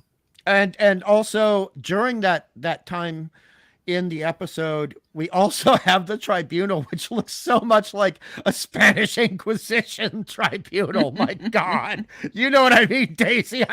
You would look. I love the episode. I'm gonna rate it highly versus you guys, but the thing is, I do admit there are moments in this that are really visually and thematically ham-fisted. I get that, but overall, I do love it, but I thought we have not seen anything in season 1 that implies that there is the equivalent of a Spanish Inquisition tribunal active on Earth. It was the opposite in season 1. So where the hell did this come from? Right. Where they were basically, it was the term, Daisy, a kangaroo court, which actually comes from Australia, by the way. Yep. And I mean, you're gonna buy that one? You're gonna take ownership? No, I will take honest blame, not ownership. Okay. Honest blame, cultural blame for that. But the situation is that that was a complete swing to the left for me. That was just like we've gone from playing baseball to cricket for some reason. And I do not understand why we went from such an elegant judicial process in season 1 to what we saw at the end of this episode. And Buck basically has to be almost, George Washington, a rebel against the British court. Yeah. It's, if you know what I Which was mean. rubbish. The end of that was complete rubbish. They would have said, "Okay, Buck, thanks. We're going to hold you in contempt, throw you in, Yeah. in a jail in the brig for an hour while we, hand down our verdict anyway." There was nothing to me that he said that would have, if I were one of those judges, I would have been like, "Yeah, but he did kill all those people, so he's going to get justice anyway." What they did for him was unjust to the victims of his violence. So I understand that, but also I have to back up the fact that they were clearly, and I said this at the beginning of our stream, this is basically an allegory for what Hollywood 1981, I stress, perceived as atrocities against indigenous peoples versus colonizers. So I understand where they're going, but again, as we're saying over and over again, good on paper, crap on screen. All right. Well, let's see. We did get to kick the tires there a little bit. We're at 2 hours now. So as we try to wrap up, Hungry, any other big points that you wanted to hit? I realize you want to get out. I mean, I have honestly, look, if I've got another 40 minutes of points, we're not going to go there because you need to get out of here and you need to talk about other things. But I would just like to say that, in terms of the effort, I understand where the effort came from for this episode. And I think that in many ways they achieved what they set out to do. And I think that the cinematography, the camera work, the timing, the editing, technically, this is a far superior episode, but thematically is where the episode falls short for a lot of other people. And if this was a separate show that just had a character who was not Buck Rogers, who happened to be named Buck Rogers, and a character who was named Wilma, who was not Wilma Deering, I would have given it a 10 out of 10. But I'm going a 7.5. Okay. Well, hey, we got a grade right there. Well, okay, go ahead. Y'all can do the grades and I can tell you what I think overall with everything. So, all right, JT, what did you think on your grading system? I give it a low B. A low B. I liked the different direction and the courage that it took to pivot. However, what they did to Wilma and the whole thing with the bird people, each one of those knocks it down a letter for me. Right. Yeah. So, okay. Yeah, I am positive. I have a positive outlook towards the rest of the season. Okay. Daisy, where do you stand? Okay, I'm going to get myself in trouble. Uh-oh. I'm going to give it a C. Wow. I know, I'm sorry. I anticipated this. it was so jarring. Yeah. And what I would do is I'd want to encourage a student. Okay, this is your first project of the year this season, and I would like you to continue, and I would like you to grow, and I would like you to iron out some of the issues in the future. And but I don't want to give you, an F and just destroy you. So I'd say, okay, this is a good average start. Let's go forward from here. Well, can I ask you a question ignoring season 1, Daisy? Did you admire or not the fact that we had a lot of Buck, Gil Gerard, being able to show more sensitivity and more nuance, more detail in his reactions, his screen presence in this episode, particularly with the discussions with Hawk regarding their people and Buck basically saying, look, I just want to carry, you are going to drop your woman and she's going to die after being so injured. Just let me carry her, please. And there was a lot of subtext, but there was a lot of direct dialogic interaction, interlocution between Buck and Hawk. And that is something we did not see in season 1 at all. And this is what I mean by we give up a lot of good things to get a lot of good things and replace them with a lot of bad things, but in return we get one good thing that really counts. Would you agree with that? Yes. What I would say is, were this the first season, it would have been higher. Right. However, this isn't the first season. This is a continuation. Context is everything. And yes, so in total, you have gone off and changed characters, the way they act, the way, the feel of things. You're introducing things quite differently than you did. And that is not a horrible thing to do, but I'm not sure that you presented the change well enough for me to give a higher grade at this time. Excellent That- point. All right. Well, that is wonderful. You guys have been fascinating just sitting back because I've been curious to see what y'all think tonight. So I love your rant. Interesting grades, yeah. You It's pleased to be a rant. I wanted. and you had no pew pew in this episode at all. I know. Pew pew. Well, the spider got pee pee. Well, and that's the only good thing. Hawk did fire it at the Buck ship while Yeah. his mate But was in it. Okay, that is a complaint I had in my notes, and I was going to hold off because Dadman wanted to go away. But just make this it is- quick. Just make it this- quick. Okay. Yeah, They both established they can't fire at each other. Buck cannot kill Hawk because Hawk has to be brought in for questioning, and Hawk cannot kill Buck because Curry is in the damn ship. So what was the point of that whole battle? That fake battle? It was useless. It was padding out the damn episode because neither of them can actually It destroy was a or harm gratuitous each other. attempt I at say- I'll making say- people I'll- happy with pew pew. I'll tell you, they knew 40 years later that we would be doing this, and Dadman needed some pew pew, so they put it in there for him. That's Okay, what that then. was. Thank you.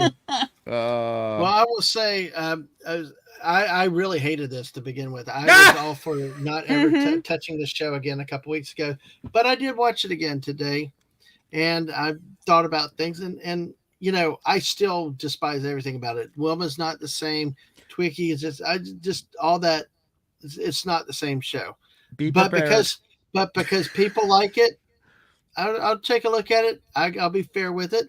I actually had a little bit more respect for it today. I Good. saw the themes. I saw where they were going with it. Yes. Personally, I can't stand it and despise what they did with it. Mm. But I do know a lot of people like this episode. So with these great panelists that want to do the show and continue on, You're very I'll do my kind. part.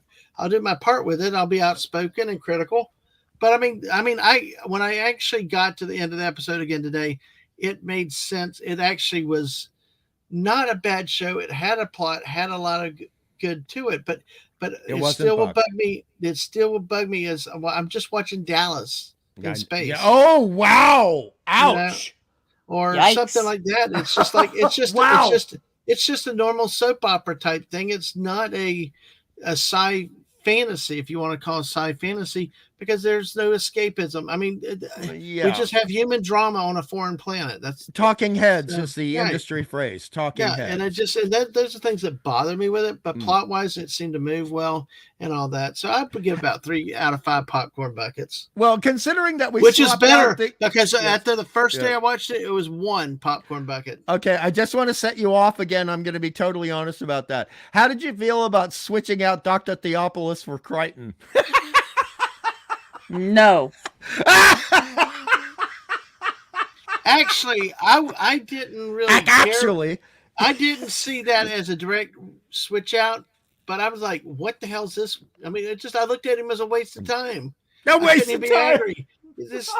It just was placed in there for no good reason because we didn't see him throughout the episode. We didn't see him on the planet. I mean, Theopolis is always intermixed throughout the episodes, talking to you, are involving an advancing plot. This thing was just like, hey, that's just me sitting out here one of these crane things to lift people up and have him give him Yeah, a but smart Crane answer. thing.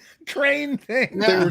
I feel like they were just introducing him. Like there's time to get him more to do. They need to do it because to me it was gratuitously just a waste of attempt to stick him in there for no reason. AJT, be prepared. Be All right, prepared. Oh folks. no. All right. Any final thoughts, guys? Because we got 14 still here on the Twitch. Make sure you follow us. Make sure you hit that like button, subscribe. We've had a good audience. We've had a lot of people hanging in here. Excellent. Very consistent. Thank y'all for spending your Friday nights with us. Watch Twitter. We may or may not be next week. I need to talk to everybody after we're done. But always follow us on Twitter. Any last thoughts on this episode before I go through the closeouts? All right. Well, we'll do that. I will say I don't know what I'm doing later tonight. There may be some. I doubt I'm doing Fortnite. If I do, if I can round up some cats and squirrels, we might. I don't know, do something else too. I mean, honestly, there's one final thing. There are some. There are some moments of dialogue that really mattered that we would not have got in season 1. Right. Such as "You are all that matters. You are all," from Curry to Hawk, and that put tears in my eyes when I was a kid. It put tears in my eyes last night, and those the way that was acted separately apart from Buck, right? Great scene, great scene. Yeah, it was. Absolutely, it was. All right, and that, like I said, it's set on me. I watched it a bit better today, gave it more of a fair chance. So we'll see, and we'll see what we have coming down the road. We only have a few more weeks for this, and then we'll see what we're going to do for a bit. Hey, but listen, thank you, Daisy, JT, and Hungry for being here tonight. Appreciate it so much, and an honor and a pleasure, sir. An honor and a pleasure. It's great to be back. Thank you. Exactly. Yeah, absolutely. All right. With that being said, hey, the next thing is, I do not know what this weekend's going to be like because it's the Mrs. birthday on Monday. So there might be some random Fortnite streams at times. I mean, everything's going to be random, but check her channel out. JT, if you can put her link back in there for me one more time. I appreciate it. We, her birthday's on Monday. But Monday, this weekend we're going to do some stuff at various times. I got all kinds of other work I got to do, but hey, it's the missus. It's her 60th birthday. Come celebrate with her on Monday night. She's going to have me on with her a bit and doing some things that we do. And make sure you come by and say hi and actually celebrate with us. Spend some time. She's going to have some games and some other things going to have some fun with it. So, but also don't forget every morning at 10 a.m. She's got her morning muses with Mrs. Dadman, and she will be live again in the morning, and it's a lot of fun. Just this weekend will be the puzzles and stuff like that. So definitely. By the way, regarding her birthday and your marriage and your wonderful union with the missus, there was one line in this episode which kind of sums up your whole situation with the missus. And Hawk says, "You have your intricate technology. I have only instincts." There you go. I got my instincts. Yes. I'm on fire all the time. JT's silent on that one. Okay. Oh, yes. Well, I will possibly be in Fortnite. I'm not Fortnite tomorrow, but karaoke. Your instincts are good, man. Your instincts are great. Thanks. Yeah, time changes this Sunday, but listen, tomorrow night at 8 p.m. Eastern, I'm going to be on with Teresa Martin, Miss Martin Muses. It'll be the 162nd anniversary of the Battle of the Monitor and the Merrimack, and she's invited me on to come talk. So lovely. We'll be there Very tomorrow cool. night. Very cool. Okay. Yep. Always great to get invited on, and she's great and a lot of fun. So check her channel out if you haven't yet.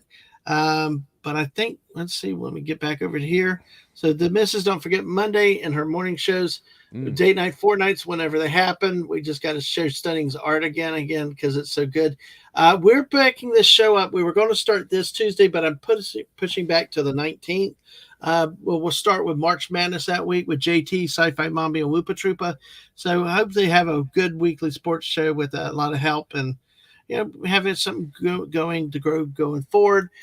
Chill chats happen when I decide to feel like it. Most of my chats for the next week and a half probably will be complete random whenever I'm at home and as I'm feeling with stuff going on and all that. Super squirreling. There is good news and stuff. It's just that you get tired. There's other stuff and just not enough hours in the day. Fortnite with friends happens. Late night. If I can pull it off tonight, I want to try this, but we'll see what happens with this. At least for a little bit, That's up to your energy. That's up to your energy. But we need to talk first here, the guys on the panel. Follow me, YouTube, Twitch, Dadman Walking 55. Follow me on Twitter, Dadman Walking 55. That's where to get the latest updates. Make sure you hit the notifications on all these servers and see where we're at. And on that note, folks, hey, welcome back. Season 2 is underway.